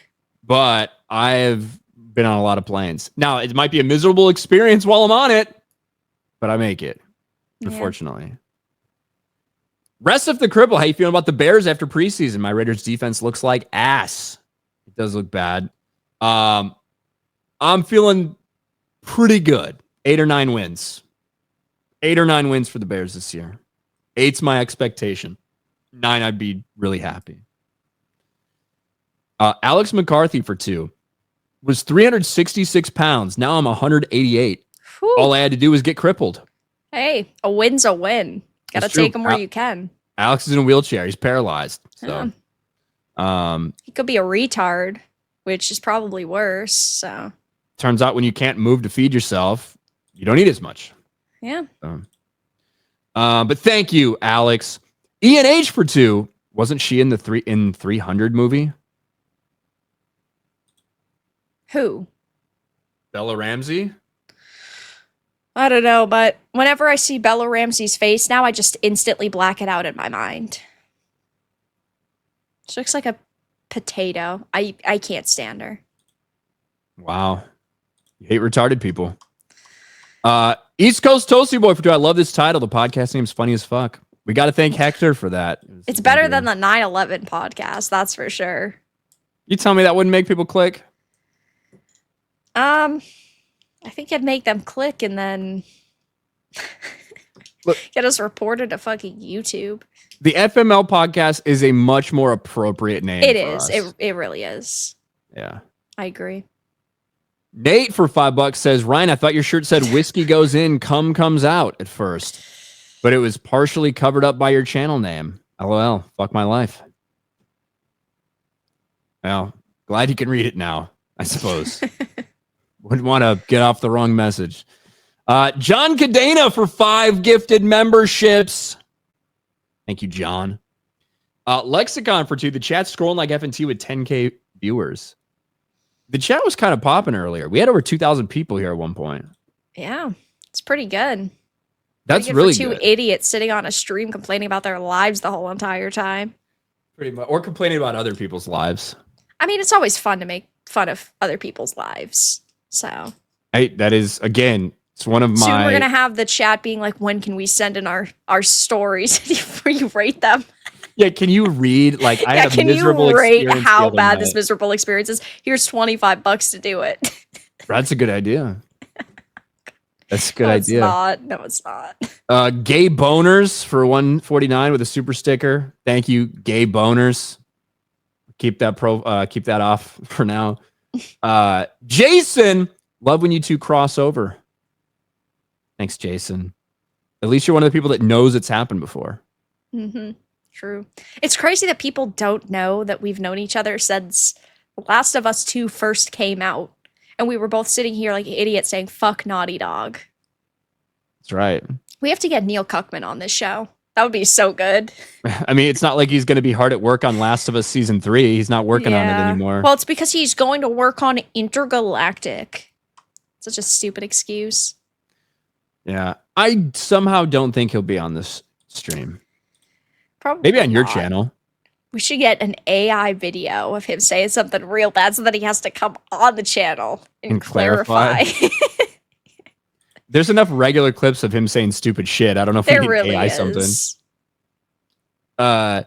Jeremy Griggs' dad for $2. Hey, it's my son's non-gay black friend Ryan. Thank you, Jeremy Griggs' dad. Chuck, Ryan, will Disney ever admit total chud cell victory? No, of course not. Why not? Southeastern Kaiju for 2. Vera's a benefit to society. Hi, Ryan. Feel like I didn't get the same consideration there, but thank you. Nope. Angst Kitten for $5. Will Vera's influence lead to Ryan's? Yes, we need to pick a game and you need to play that game. I don't want it to be some weird Japanese like anime looking thing. Why not? I just got done Senran Kagura, where you're squirting the ladies with the squirt guns, and then you're squirting their bikinis off, and then they're naked. Do you want to play that? It's a good game. I streamed it. That was fine. I survived. Naked people? Yeah. I mean, that doesn't sound terrible. I don't want it looking like a fucking anime. Now, in terms of like cool Japanese games like Stellar, I'm not talking about like that. I'm talking about things that look overly cartoony or whatever. Except for Pokemon. I will play Pokemon. Are you excited for fucking stupid Zeta A? I don't know if I would say I'm excited for that. I will play it. I'm more excited that Pokemon goes up in the level cap to 80. Pokemon Go is fascinating. That is my WWE champions. Yeah. Enrico Palazzo. I was hoping you would call the show The Clap, RK with VD. Jesus. In honor of the new show, you have new background stuff incoming. For real, Enrico? Enrico's the man. Enrico's giving me like some of the coolest shit I've ever seen. Some of the stuff in my background before. So shout out to Enrico. But RK with VD. That's so stupid. And I think there already a podcast that's established, the FML podcast? Like, are we gonna get fucking sued for fucking copyright infringement over here? Trademarks violations? Did you even check? You didn't check, did you? No, whatever. I don't think that there is. I think you would have already heard about it if there was. Maybe. And if there is, they probably have nobody fucking watching them. Bunch of losers. Fuck their lives. True. Dildo. I think I could say it's the last name. Dildo Faggins for 199. Roblox is not in a good situation. Also, hi Vera. Hi. Thank you for the donation. The 199. Oh, by the way, guys, starting on the next time I'll be on Ryan's channel, every time you donate a that's sweet, $9.11, he's gonna have a plane cross the screen. He's just gonna add one plane at the top for every 911. I'll just get I'm like not gonna know how to do that. I'm like, I don't know how to edit that up. I'm just gonna like get a toy plane. There you go. Get a toy tower. You can do that. Greedy Graffiti. Lucasfilm should use Ryan's quote of context for marketing, out of context for marketing purpose. Acolyte was a vibe. I don't even want to hear about the Acolyte anymore. Even if it's jokes, it's such a cancerous series. I don't even want to hear about it anymore. I love it. Hot dog water. Love the collab. Thanks, Squidward. Maybe one time only. Maybe this is it. Possible. If nobody had showed up, it would have been one time only. We would have like, fuck this. Nobody cares. Yeah. Of course. Taker for 5. Acolyte. Vera, did you see Ryan rocking the streets in jean shorts as a man Stenberg? Jeremy said it gave him feelings he didn't understand. I can't believe I have to think about this imagery again. I would have fucked the shit out of me. Would you have? Yeah. That's pretty stunning and brave of you. Pretty gay, but song wasn't great, but Jim Watari, toxic shitake. Oh God, thank you, Jim. Bad. Shout out to Jim. Vlad the Man, hurrah. New girl almost Rook Rike JJ. Not quite. Decrepit for 2. Ryan, I hope you live to be 150. God, that'd be terrible. 50 would be rough. LOL. Hi, Vera. Hi. Thank you for the dono. Hope your night's going good. Frank the Tank with 5 gifted memberships. Shout out, Frank. Appreciate it. Hector, Dr. Trips for 5. Since y'all are gamers, I bet Ryan loves 50 Cent's Bulletproof. Vera's never heard of it. Thoughts? I don't know who Vera is. I only know who Vera is, and that chick fucking sucks. So, good chance Vera does too. What about Bulletproof? Don't know it. I've played the shit out of that game back in the day. I don't know it. It was like I'm a fake gamer. Never played a game in my life. And it was about him and the other members of G Unit.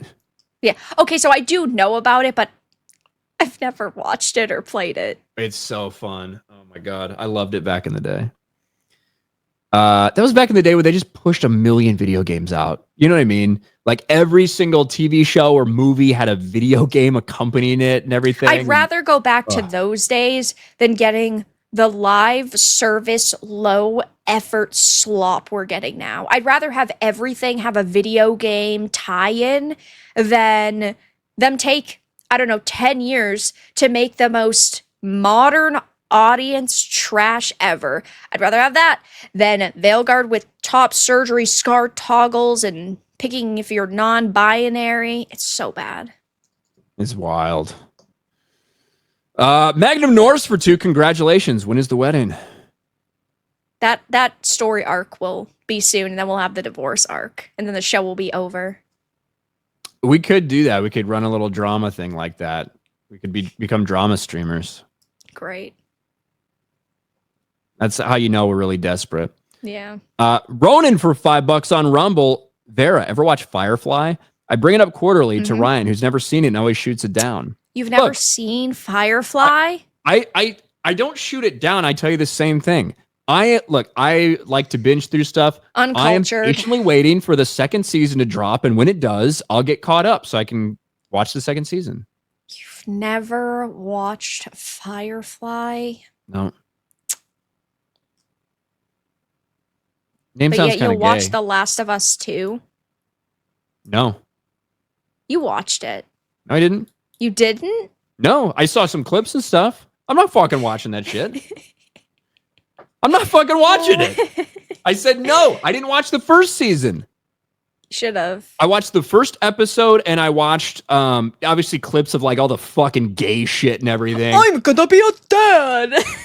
Yeah, exactly. I'm talking about the first episode of the first season. I watched that one just to kind of see what it was like, whatever. I didn't watch the rest of it. I did watch the final 20 minutes because somebody told me the final 20 minutes that I kind of had to watch it with Joel kind of rushing in the hospital and fucking murdering everybody and stuff.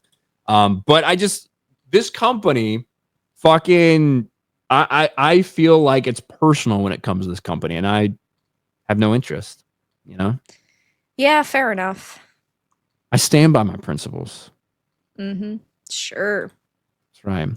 Penny Treshon for 2. Looking good, Savvy. Thanks. I don't think that's Savvy.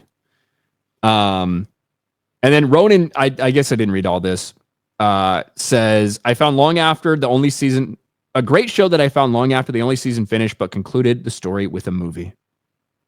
I'm patiently waiting for season 2. I can wait. Jose Contreras for $1. How many dates, I mean FML shows, before you ask her to marry you, Ryan? At least a couple. I don't want to come off too desperate, you know? Right. Let's see. Deeds, Minnesota with a gifted membership. Shout out to Deeds, Minnesota over on Rumble. Oh shit, my Nullith fell off for Argentinian 100. Being a fan of Last of Us was already an act of bad taste. It's just a zombie slop storytelling, not different than feeding AI stories like The Walking Dead and ask for new ones. Fans got what they deserved. That's another show that started off so fucking good. And then they smashed in Glenn's head and went for a Negan redemption arc. That was so dumb. I didn't watch that show until, well, like everybody had been watching it for after forever. It had been out for like, a long time. Exactly. And then I just like started binging it and I thought there's some really good shit in it, you know? Yeah, like up to season, I don't know, 4 or 3. I think after 3, it started getting a little bit messy.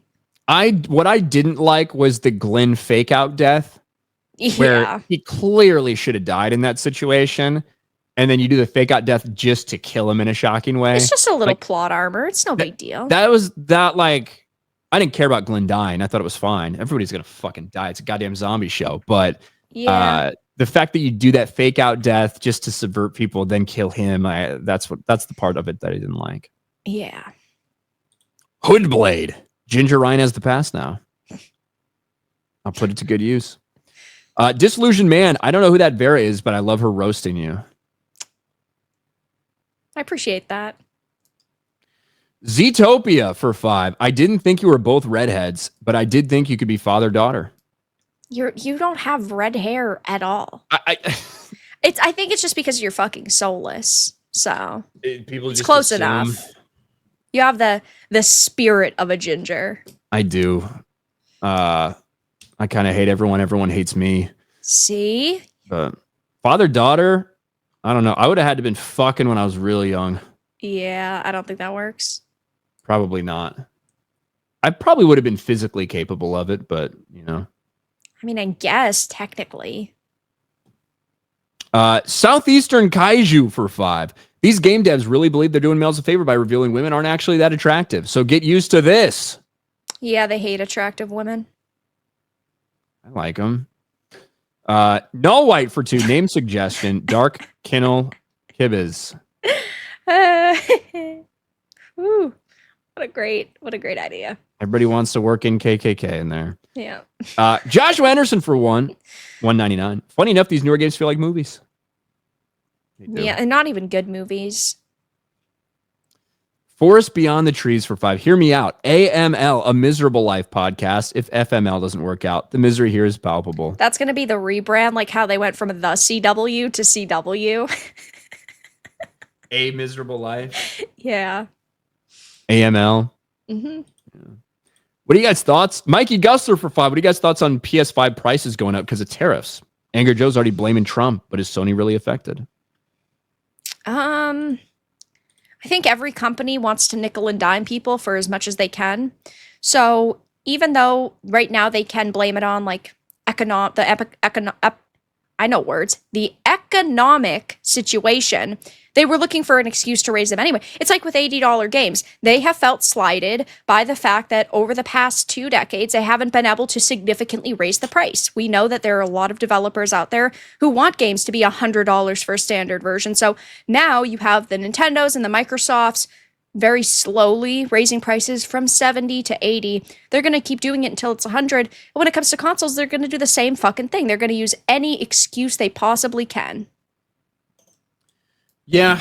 I do feel like it's a little of both, right? They're using I definitely think that with the tariffs and the like situation around the world that we're seeing, not to get too political or into it, it definitely does affect these companies and the way that they're pricing consoles, but they're also greedy, so you can't expect anything different. And they're still in demand. That's the other thing. That's part of the situation as well. Like, they are still in demand. They are still selling well. Yeah, because retards like me have fucking 3 Switches in front of me. I have the PS5, I have the PS5 Pro with the disc drive, which was an extra $80. It's because of stupids like me. It is because of retards like you. Brought to you by retards like you. I bought a PS5 day 1 from Walmart somehow. I got lucky enough to get in that line. I didn't have any problem purchasing any of my consoles. Well, I'm just that good. It's where all my yearly luck goes. And then I get the shit end of the stick for the other 360 days. Use it all in one day. Yeah. Logan Johnson, you guys should play Gears of War Reloaded. That'll be a fun time. Yeah, that comes out soon. It looks good. Gears of War in fucking forever. My God. I still miss the Xbox 360, Modern Warfare 2 in 3 days. We'll never what were get you, those fucking back. 5 years old? How do you even remember that? I was like 10 or 11, killing people in Call of Duty. Just screaming the N-word in a high-pitched voice? I definitely am familiar with that word after that, that's for sure. Things haven't changed. Nope. Samu Ray for 2. Ryan has a girlfriend. Neener. Thank you. Luis Val for 5. Does this mean Ryan and Brie Larson broke up? Broke up. Look, our relationship was always a little bit more one-sided. She sought me out to interact with me, so we never really, sealed the deal. Eventually, it'll happen. I think she likes to come down here to Orlando to go to Epic Universe. So one of these days, when she grows her hair out a little bit more, timing will be right. Uh-huh. And also, yes. Vera, have you ever read Berserk? Over on my shelves, I have all the Berserks. And I have Akira. And I have a couple other things. But yeah, I have. I've got some Berserk.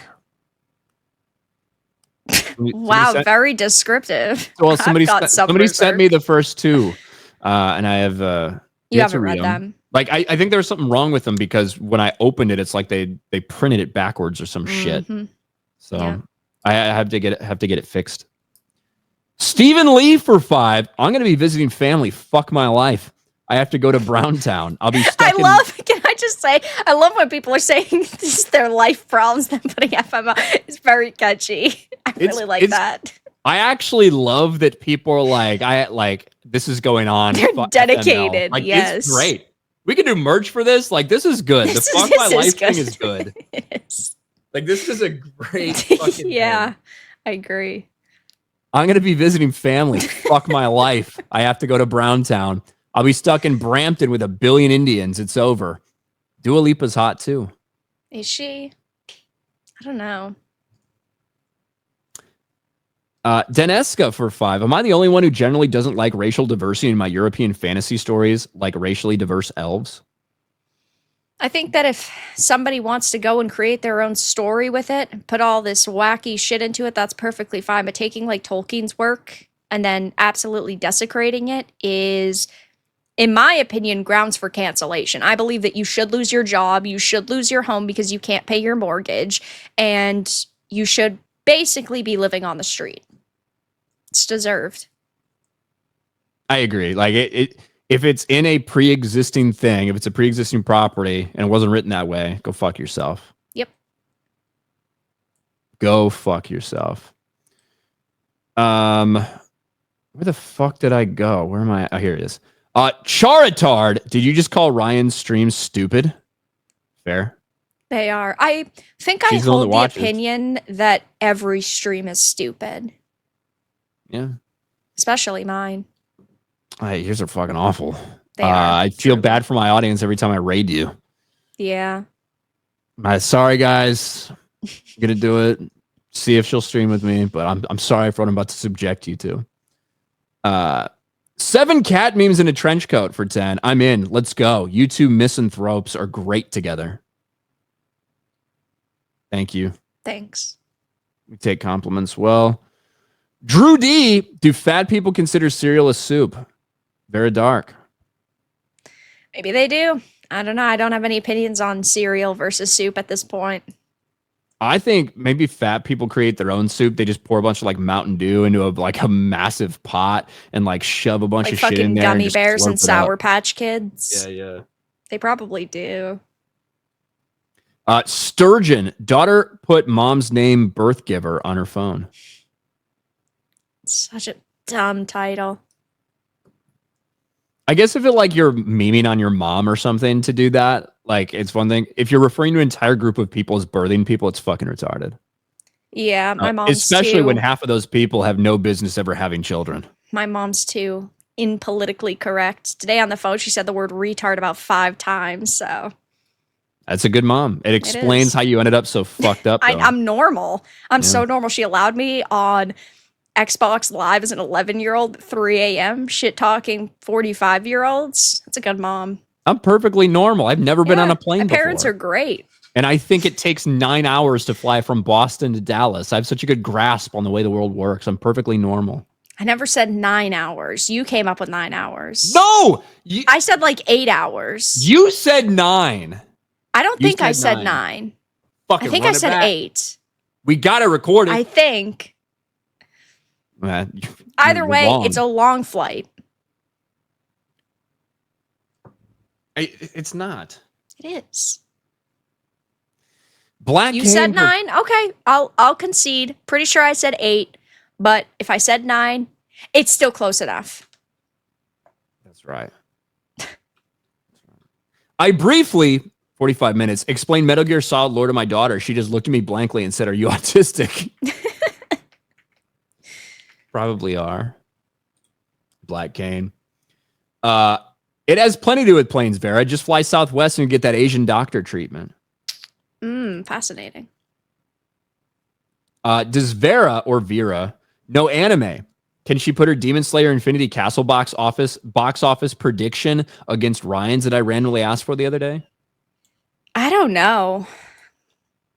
Are we talking domestic, or are we talking worldwide?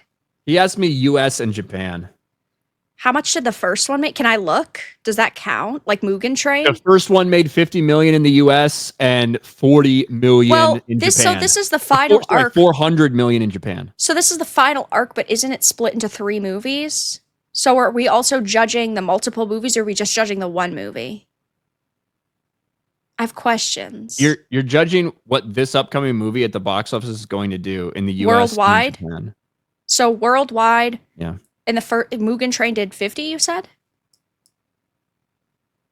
The last one did 50 million in the US and 400 million worldwide. Oh shit. I'm thinking 75 US, maybe like 500 million worldwide. It's going to be higher, much higher, because this is starting to be the finale. But it is a limited opening, so it's a problem. I don't know. Never watched it. It's going to make a hell of a lot of money, and it deserves it because it's good. You haven't seen it. How do you know it's good? Because I just know. Wow. Because I read fucking books. Commenting is dangerous for 5. Holy crap, you listen to your fans and gave them what they wanted. Imagine if other companies realized the secrets to success. Wish you well. True. Yeah, I don't know why all you. I don't know. You have a lot of people in your audience who are like, "Get this fucking bitch off this screen. She's so annoying." So I don't know. You might technically be losing customers. I might. My audience has been trained that a woman shows up, I hate them. Yeah. So I just want to assure them I hate her. We're just doing a show together. Yeah. So don't worry. I'm still the same old me. Yeah. Brandon Kyrchuk for 5. Still waiting for part 2 of that KOTOR playthrough, Ryan. Fuck my life. Hashtag fake gamer. so good. I did start a KOTOR playthrough and I was having such fucking problems. You know how that Steam package is where it's completely fucked and like isn't playable. And I was like, I gotta fix this shit. And I never did. I'm so mad that they took down the KOTOR fan remake after it was like 80% done. Also that they could make stupid. the KOTOR remake that is never happening. Yeah. Because that would have been true. sick. Also, just so we can establish, United Airlines is 4 hours and 30 minutes. Spirit is 9 hours and 56 minutes. Do you understand? Frontier is 9 hours. Do you understand That's why what it people says keep that? saying. Stop. Do you understand why it says because that? layovers. Yes. Yeah. That nobody But fucking it's technically flies like travel that. time. Nobody fly. What's your direct flight from Boston to fucking? Probably like 5 hours. Less. Significantly Yeah, maybe. less. Yes. Like my guess would be around 3-ish. One day, guys, one of these meetups will be good enough, and I'll actually go out in public. Orlando, and April. I'll have to fly. March, maybe. March. Like that. Laughing Man for 2. Ryan hates the 199 meme, so he created the 9/11 podcast. Yeah, it's good. That's right. The Under Armour Gamer for 5. Ryan, when I was at the M's game, all the staff had rainbow lanyards. I had no idea Seattle were Bears fans. No, it's almost like where you live in the fucking gay capital of everywhere. Seattle's gay as shit. Can't be putting that shit on me. NTR Uncle, finally a good super chat reader. Beardo, fat and gay. We'll see how Vera does next week. Because again, guys, this stream is going to be an every Monday thing. Next week, it's going to be on Vera's channel. But it's a rotating show. So next week we all have to go to my channel. Yes. The video stays up. It's easier for people to cancel us. That's your idea. The playback comments are going to be insane. People are going to be like, what the fuck is this? Probably. Yeah. But next Monday, 9 to 11, we're hijacking your Monday nights. You know what makes it even worse is that I'm in Boston. You are. Oh, God. We're hijacking your Monday night. That makes it even worse. Live from Boston, hijacking your Mondays. Fuck my life. The Jabroni, a priest asks a rabbi if he wants to go screw some altar boys. The rabbi asks, out of what? Thank you. Rob Cortez for 199. Finally, another option besides contacts. LMAO. What is this? Contact SST? What is this? I don't know. Is somebody else's stream tonight or something? Fuck them. Battle Mage Nerd. Been a while, sir. Still have the Star Wars stuff in your background. Great to see Vera, too. Thank you. I have nothing Star Wars. I have 3 Tolkien shelves. I got an Elden Ring shelf. I have a manga shelf. I have my favorite game shelf.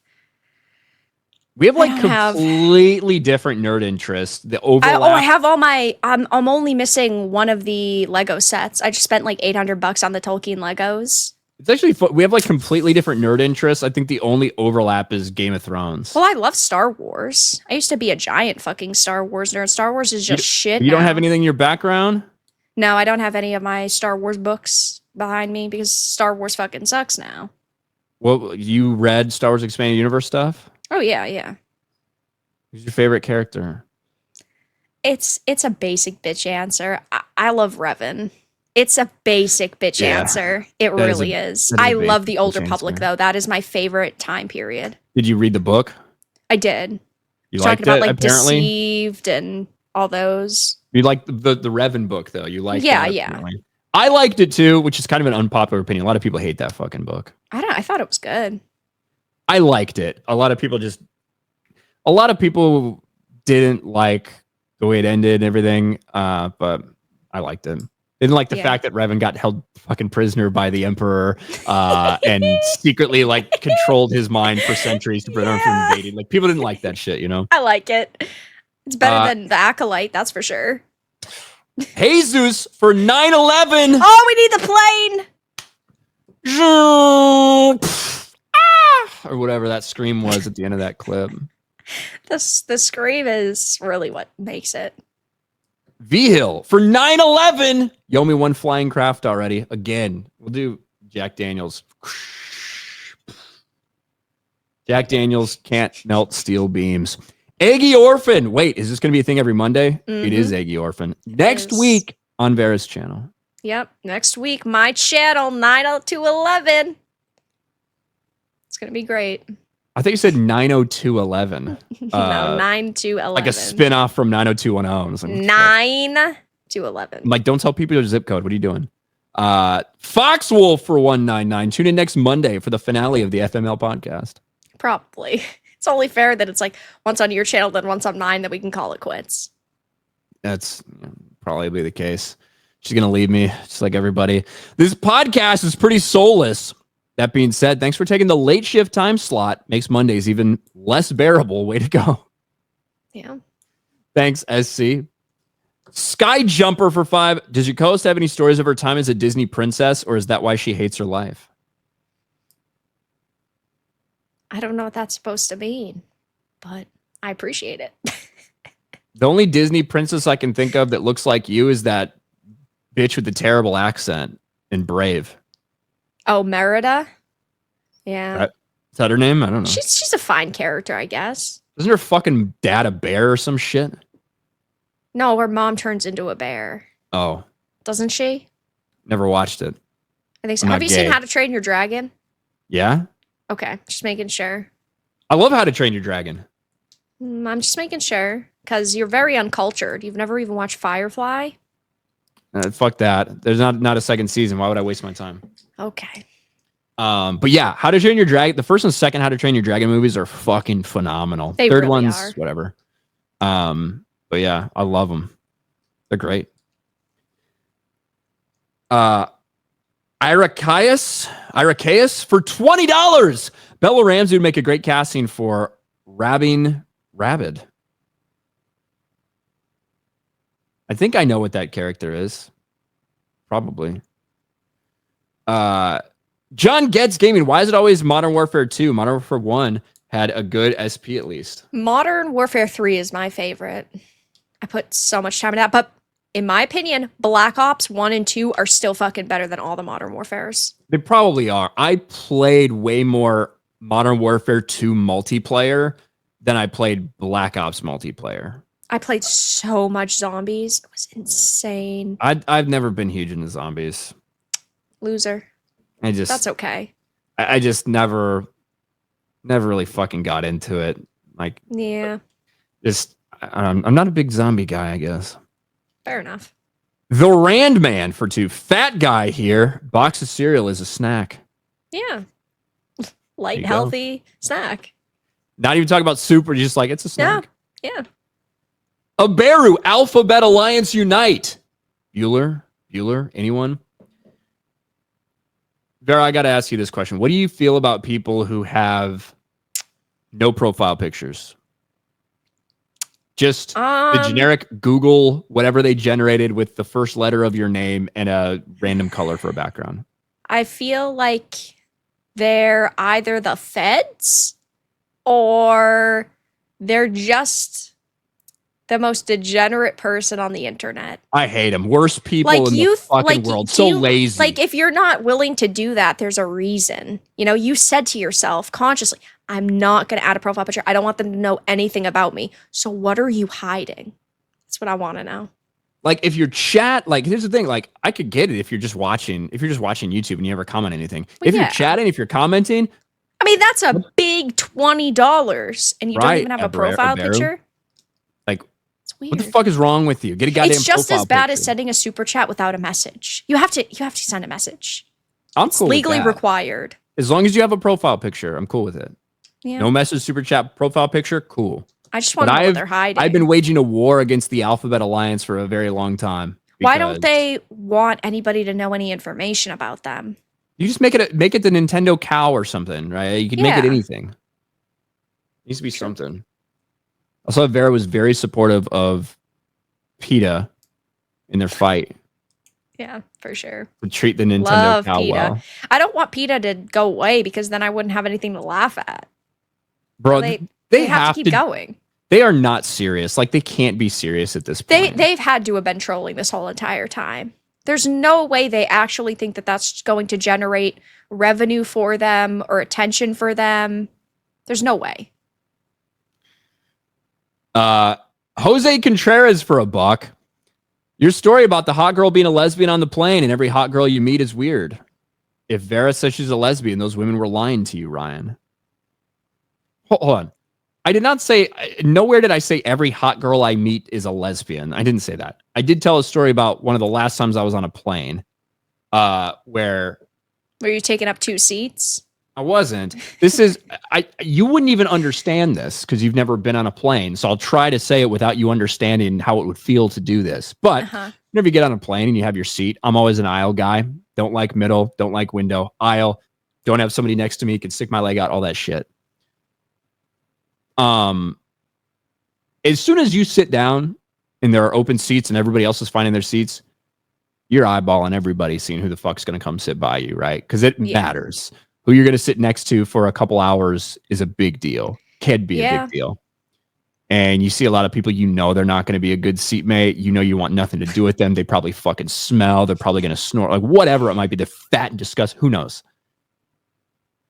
You see a hot chick, you immediately try to like make yourself feel like the most appealable fucking spot is right there, and then it's open. There's nobody sitting next to you. You want to like make sure it's known. You would like you adjust the way you're everything to make sure that you are welcoming. And one of the last times I was on a plane, this really, really hot girl, really attractive girl, super nice, bubbly personality, great. She sits down next to me. And I'm thinking, all right, look at this. I got a perfect seatmate. Congratulations. You cannot escape me for 3 hours. And talking to her, she seemed really cool. Then she reveals that she's married and a lesbian. And like while she's showing me pictures on her Instagram, she's like, yeah, that's my wife, blah, blah, blah. And I'm like, I'm gonna go to sleep. Right. I was done with that. I'm like, what the fuck? I just wasted like an hour of my life. Yeah. Those things happen. But nowhere did I say that I did not make any statement like that about every girl I meet just happens to be a lesbian. That would be fucked up. That would be a me problem. Ronan for $1. Ryan, you'll be doing this till you're 90. I believe that until I realize your head will explode with a few more collabs with Vera. Does Vera have a Rumble channel? I do. I have alternative social media, but I'm not active on them. There you go. I'm primarily just YouTube. And X. She's a YouTuber. Yeah, I am. Jackson Cagle for $5. High five. High five, Jackson. John Gets Gaming. Ryan, you guys should do a review for it. You could be confused and angry at Japanese stuff and jumping in so late in the story, and Vera can review it. Yeah, true. There you go. We've got to get you playing more games, though. It's just a requirement now. Probably. Yeah. Mikey Gusler for 5. Ryan doesn't have time for Stargrift on Mondays, but has time for FML. For shame, Ryan. For shame. He's looking to get his diversity points up, and so he figured if he does a rotating show and there's a woman on the panel, and maybe we can even get a guest that's another woman, or whatever race or gender we can come up with. Slow the fuck down. Right? I never agreed to this shit. Right? Then it's extra diversity. Yeah, I never agreed to that. But we'll have some guests on. We have Surprise! To at some point. Yeah. No women or black people though. Well, maybe. Maybe we'll find a 2-for-1 and we just knock it out and like not have to do it again for a while, you know? Kind of like Hollywood checkbox. We'll find, black woman, wheelchair, content creator. Then we're good for diversity for like 4 months. We don't have to bring another one on for a while. True. As is Crooked Nose for 2. Ryan, show us your fucking Eternatus IVs and candies. That is the new Pokemon that they just put out for Gigantamax. And it was kind of a grind to get it, but what do I fucking hold on, let me find him. Nerd. He doesn't have great IVs. Why am I a nerd? Because I like Pokemon? Yeah. Pokemon's fine, I guess. Especially Pokemon Go. Yeah, that's true. My channel started because I pissed off a bunch of Yu-Gi-Oh players. I said the most random shit I could. Has like 100,000 views, like 50K dislikes. Really? Yeah, it's got probably not that high, but it's got thousands and thousands of dislikes. It's got way more dislikes than it has likes. There you go. Here's look at that. Sheesh. Wow. This I mean. Attack and HP, not where they could be. 3-star, but yeah. What are you gonna do? So I'm still Pokemon going in 2025. Yeah. Kevin from Michigan for 2. Extra Girl's a guest soon? Maybe. Maybe. I don't know. We really didn't have this all planned out. We just came up with the name. 2 weeks ago, we were like, hey, listen, I guess it's time to do this. Yeah. After I bullied you. Well, you did bully me a little bit. I'm a little offended, but that's okay. Lexicon Hellhound for 20. Ryan, do whiskey shots for each 9/11 dono. You'd be fucking out of it. We could maybe make that a thing on the show, but not 9/11. It's got to be higher than that, bro. 9911, maybe. 9911? Yeah, that's a good shot number. That is. I don't think Vera can drink alcohol. It'd probably kill her. I like peanut butter whiskey. Really? It's probably my favorite. Really? I'm obsessed with peanut butter. What else? I drink vodka sometimes, but I'm a basic white bitch, so I get like fucking watermelon vodka. Okay. Yeah, I'm a basic bitch. But whiskey's definitely my favorite. I like that shit, so. Yeah. Okay, well, you never know what can happen Next week, guys. Every 9911 no will take shot will be out after an hour. That's it. We're done. There we go. GG, guys. Well, I mean, we might have something going on here. And the next morning when we're both hungover, we'll say fuck my life. We have to plan the morning show.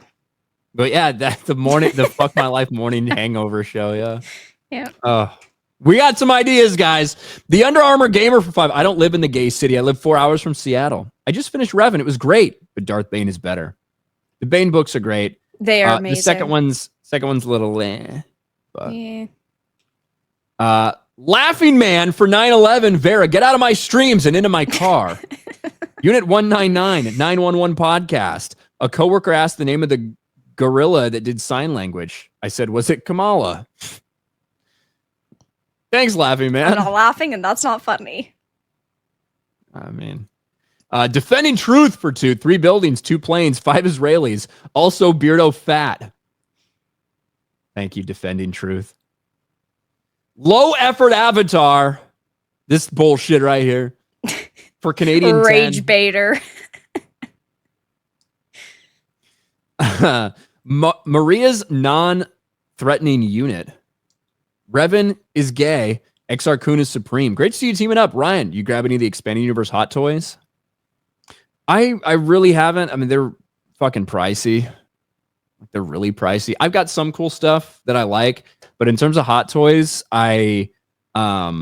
Expanded Universe ones, not really. Enrico has given me some really cool shit. I do have some Star Wars hot toy stuff, but no Expanded Universe stuff. Harry Brownhole for 2. You laughing at his name? No, I'm not. Can't help it. He was born with it. Yeah. You're laughing at the H? Just a plain ass H? Then the names always get me.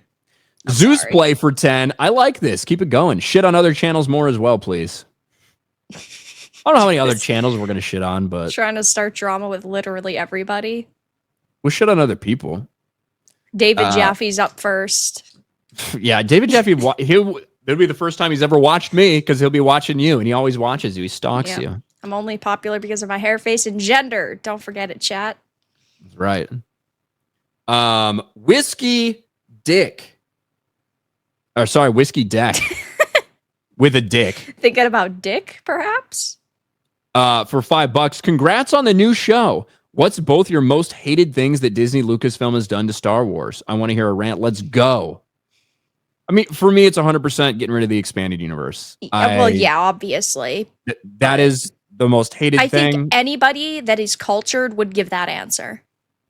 Yeah, or anyone that's read it. Because if you're cultured, you've read it. If not, you're a loser. Yep. But for me, because I love that stuff so much, I love those stories. And when Disney bought it, I was like, holy shit, we're going to see some of these characters. Well, yeah, now. because they had so much money and so many opportunities to expand upon some of these stories and maybe like revive some dead storylines and really breathe life into the Expanded Universe. And then they were like, nah, fuck you guys. That's not happening. Yeah, like that to me, and that's what, like, after that happened in 2014, I was really black-pilled. I went into Force Awakens and tried to keep an open mind, even though I expected not to like it. I fucking hated it, and I hated that everybody else seemed to like it. Like, it really pissed me off, and I was like, this isn't obviously not for me anymore. Fuck Star Wars.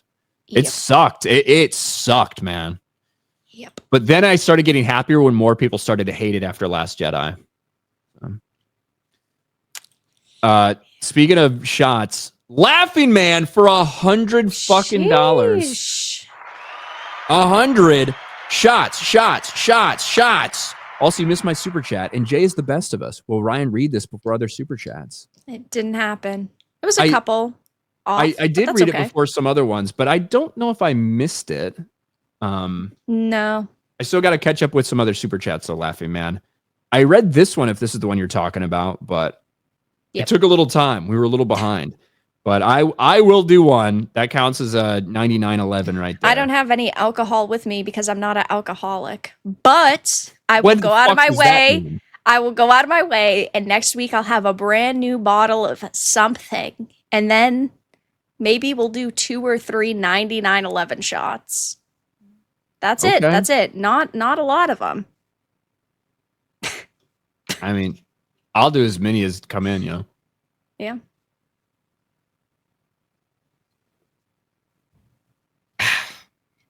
Thank you, Laughing Man. Should have said this earlier. But thank you. And I hope I didn't say it. I already read that. Why is that up? Oh, here. I was like, I'm looking at this one, but that one was pulled up for some reason. And I did read it before I got to some other super chats. Laughing Man. Shout out. John Gets Gaming for 5. Vera, Krista, and Snarky J get to chat and rake in dough while Ryan is miserable in some corner of the screen, silently wondering how he got here. That sounds like one of the worst possible experiences I could ever have. Like, yeah. So. But yeah, thank you. Tommy Campari for 2. Celebrating 24 hours sobriety today. I don't think you chugging straight from the bottle particularly helps, but congratulations, Tommy. Bro, it's 24 hours. I'm gonna be real, Tommy. That's fucking nothing. You might have just been busy today. Hey, whoa, whoa. If you're serious be nice. about it, if you're serious about it, Tommy, I believe in you. He's not serious. No. Tommy was drinking during my stream last night. That's why I know. Yep. But on the off chance you are serious, good luck. Taker, it's okay, Vera. Jeremy doesn't fly either. He'll pick you up in Boston in his 2011 F-150 that smells like Culver's and take you to Vegas and Orlando. Hell yeah, brother. Let's get her done. Wouldn't you rather risk dying in a plane than experience that? I don't know. I kind of I like the ground. I have really driven like to Boston air. with Jeremy. Yeah, Boston's fucking stupid. When's the next Boston meetup? There's nothing to do here. Never. We just sit around all day. That's all we do. We walked, I went to Salem against my will. Yep. I still get comments on that video. It's terrible. My review of Salem, which is a dog shit town, by the way. It is. It's just a giant tourist trap. Yeah, I didn't want to fall for it, but all the other crazy motherfuckers crystal did. girls around every corner. It was either go with everybody or stay at the hotel literally by myself. Yeah. I was like, I guess I'm going. And I complained the entire fucking time.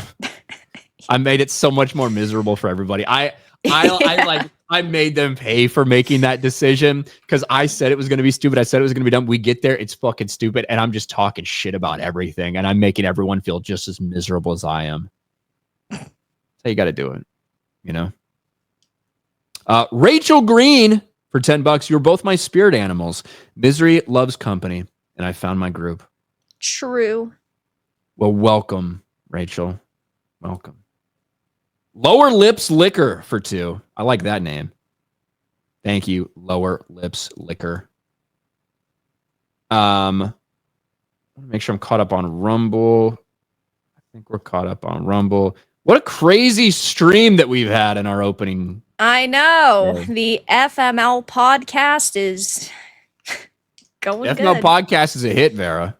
Hey, on the way out, can we play that video one more time, for good time's sake? We 100% can. It's the finale. The intro? Good, yeah, because I don't think we're ever going to see that again. We can do that. The title hooked me, says Zach. The most I didn't know what to type. The most miserable people on the internet. I thought it was fair. Yeah, it is. I thought it was fair. And we were all supposed to go from 9 to 11, but holy That's shit. True, we're here. Jesus. Sheesh. We just got the fuck. $500 from Laughing Man. Yeah, damn. We just got $500 for sitting here and talking about fat fucks and how Disney killed Star Wars. What else have we contributed to society today? And how ugly Bella Ramsey is. Just like a fucking this potato. Is what people just want him to speak the truth. It's true. I respect it. Laughing Man. Thank you, Laughing Man. Didn't even say a damn thing. Says Ryan never hangs out with me. Come on, can't you give us a message? Come on. We need I just something. found the chat who said Ryan never hangs out with me. When can I hang out with you, Laughing Man? I think you were only in town like one time. I don't think you asked me to hang out. You asked Jay to hang out or something. Oh no, Ryan's offended. I'm not offended. I'm just saying I don't know if I ever had the opportunity to hang out with you. But fuck.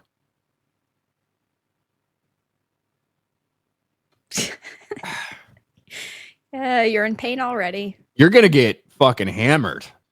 Next week? Next week. Maybe. That'll be the plan. Probably. After a couple 99.11s, it would have to stop. YouTube doesn't like people being absolutely shit-faced. I will promise to persevere. Okay. Stunning and brave of you. I will promise to persevere. Laughing Man, you're fucking crazy, bro. That's nuts. Yep. I should take an extra one just for that. God, you just want to get drunk. You're like, shit, I need to take this opportunity. Need to utilize it to its fullest. Laughing Man says, we were at the same party at night, but you're too busy to hang out with me. To be honest, if you're talking about like the meetup, the meetups are like kind of crazy. Yeah, they are. Because there's so many people, you know what I mean? So, but I think there's always next year. But yeah, thank you, Laughing Man. I appreciate it, bro. The Red Coconut Club. Maybe Vera will come to the meetup next time, and I can ignore her. Yeah, that's true. You never know. But what a way to fucking close out. Close out the first episode of the FML podcast. What a great name. It really works. It's got a ring to it. This shit is marketable. It is. Especially with people giving their FML stories. That's really what makes it special. This is perfect because we have managed to attract people who also hate their fucking lives. Yeah, that's true. So, I don't really have anything else to say other than that. I don't either. I'm shocked. We had 2,000 people watching at one point. That's crazy, and it's cool. And I appreciate your support, guys. Ryan might not, but I do. What the fuck? Why you put that on me? I appreciate their support. Surely. Of course I do. Les Chevaliers du Lit. Is that how you say it? I didn't take French. Did you take French? No, I didn't. Loser. Do you guys like Solo Leveling and Jujutsu Kaisen? I do. I haven't finished JJK though, but I do like them. I can pronounce it. Yeah. Never seen it. Jason for 9/11. If Vera's buying a bottle for next week, I'm gonna grab a bottle of tequila also and donate so we can all be drunk and miserable together. I'll get something. I gotta be honest. It's probably just gonna be peanut butter whiskey. It's probably what I'm gonna go for because that's my favorite. But I don't know. I would not judge you if you drink watermelon vodka, peach vodka. I guess I could just go super basic white girl. Yeah, I guess a little basic, but I respect it. Yeah, that's what you like. The whiskey would go pretty hard though. Yeah, I'll probably end up getting that. I still have not forgotten you made a little aside comment about not having alcohol next to you because you're not an alcoholic. Yeah, I'm not an alcoholic. What you mean by that? No, I'm just not alcoholic. I just think that maybe if somebody just has a straight up bottle and is chugging it on a live stream at 11:30 p.m., maybe they need to, get a little help. That's all. This is for medicinal purposes, all right?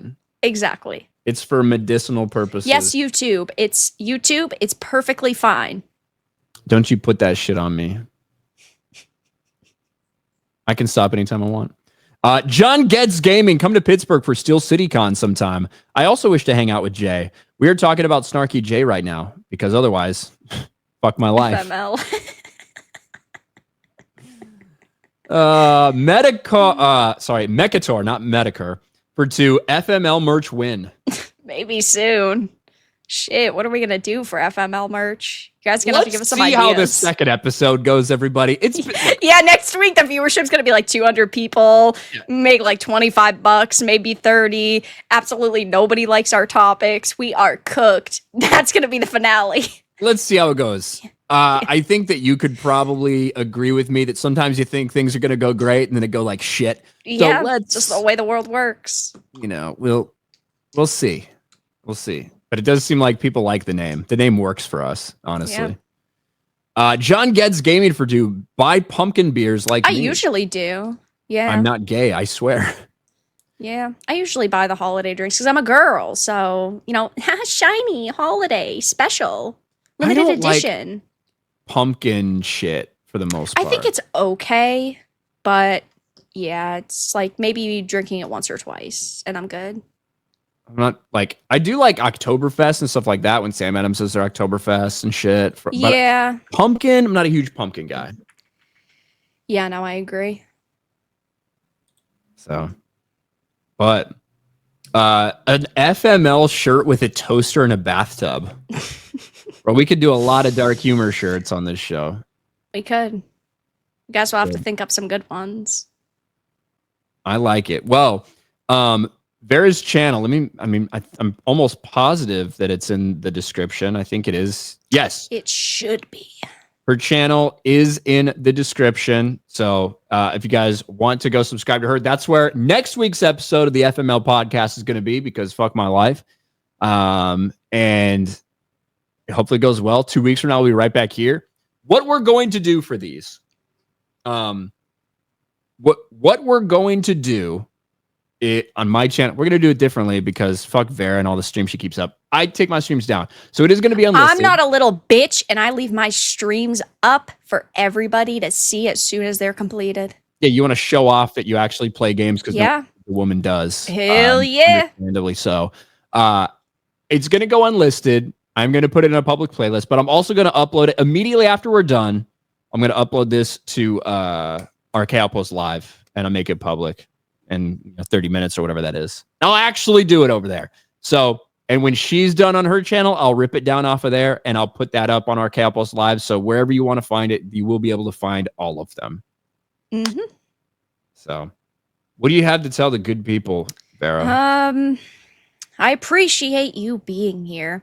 This week, I'm going to be playing Metal Gear Solid Remake. Snake Eater comes out. The early access is tomorrow, so I'll be streaming that Tuesday, Thursday, probably into Saturday and Sunday. And then starting next week, I'm going to be live every day except for Friday, because on Mondays, we're doing the FML podcast at 9 to past 11. And Wednesdays, I'm going to be starting a show with Wicked Virtue. So yeah, streaming every day. Game streams are 7 p.m. Eastern. And then talk streams, the FML podcast is 9 p.m. Eastern. There you go. I felt so cool that we were doing a show together. And then literally like a couple days before that, you're like, I'm starting a new weekly stream with Wicked Virtue. Well, I'm here. Yeah, we're here. We're hanging out. Yeah, every Monday. Are here. We're hijacking your Mondays. I thought I felt special for a second, and I realized it was just a lesbian sitting next to me. So yeah, had the rug pulled out from under me again. Mm-hmm. But no, does sound exciting. So I know you were on the stream with her and Extra Girl and Disprove the other day. So yep, last week. On Streamlabs, James Fowler for $5 says, "Here's some ducats, numbnuts.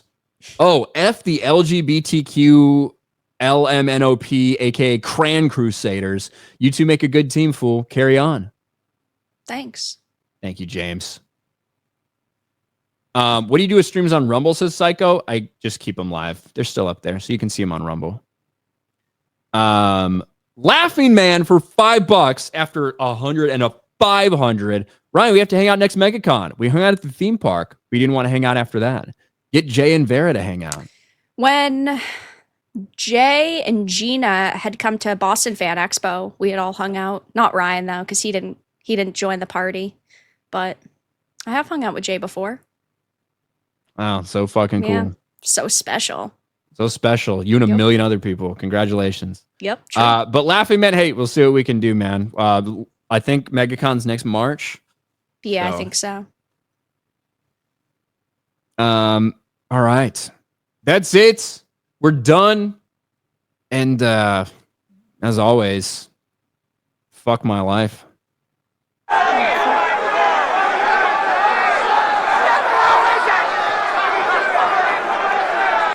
If money is evil, then that building is hell. This is the most obnoxious group of money-hungry, low IQ, high energy, jackrabbit, fucking wannabe, big-time, small-time, shit-talking, bothersome, irritating bunch of motherfuckers I have ever had to endure for more than 5 minutes.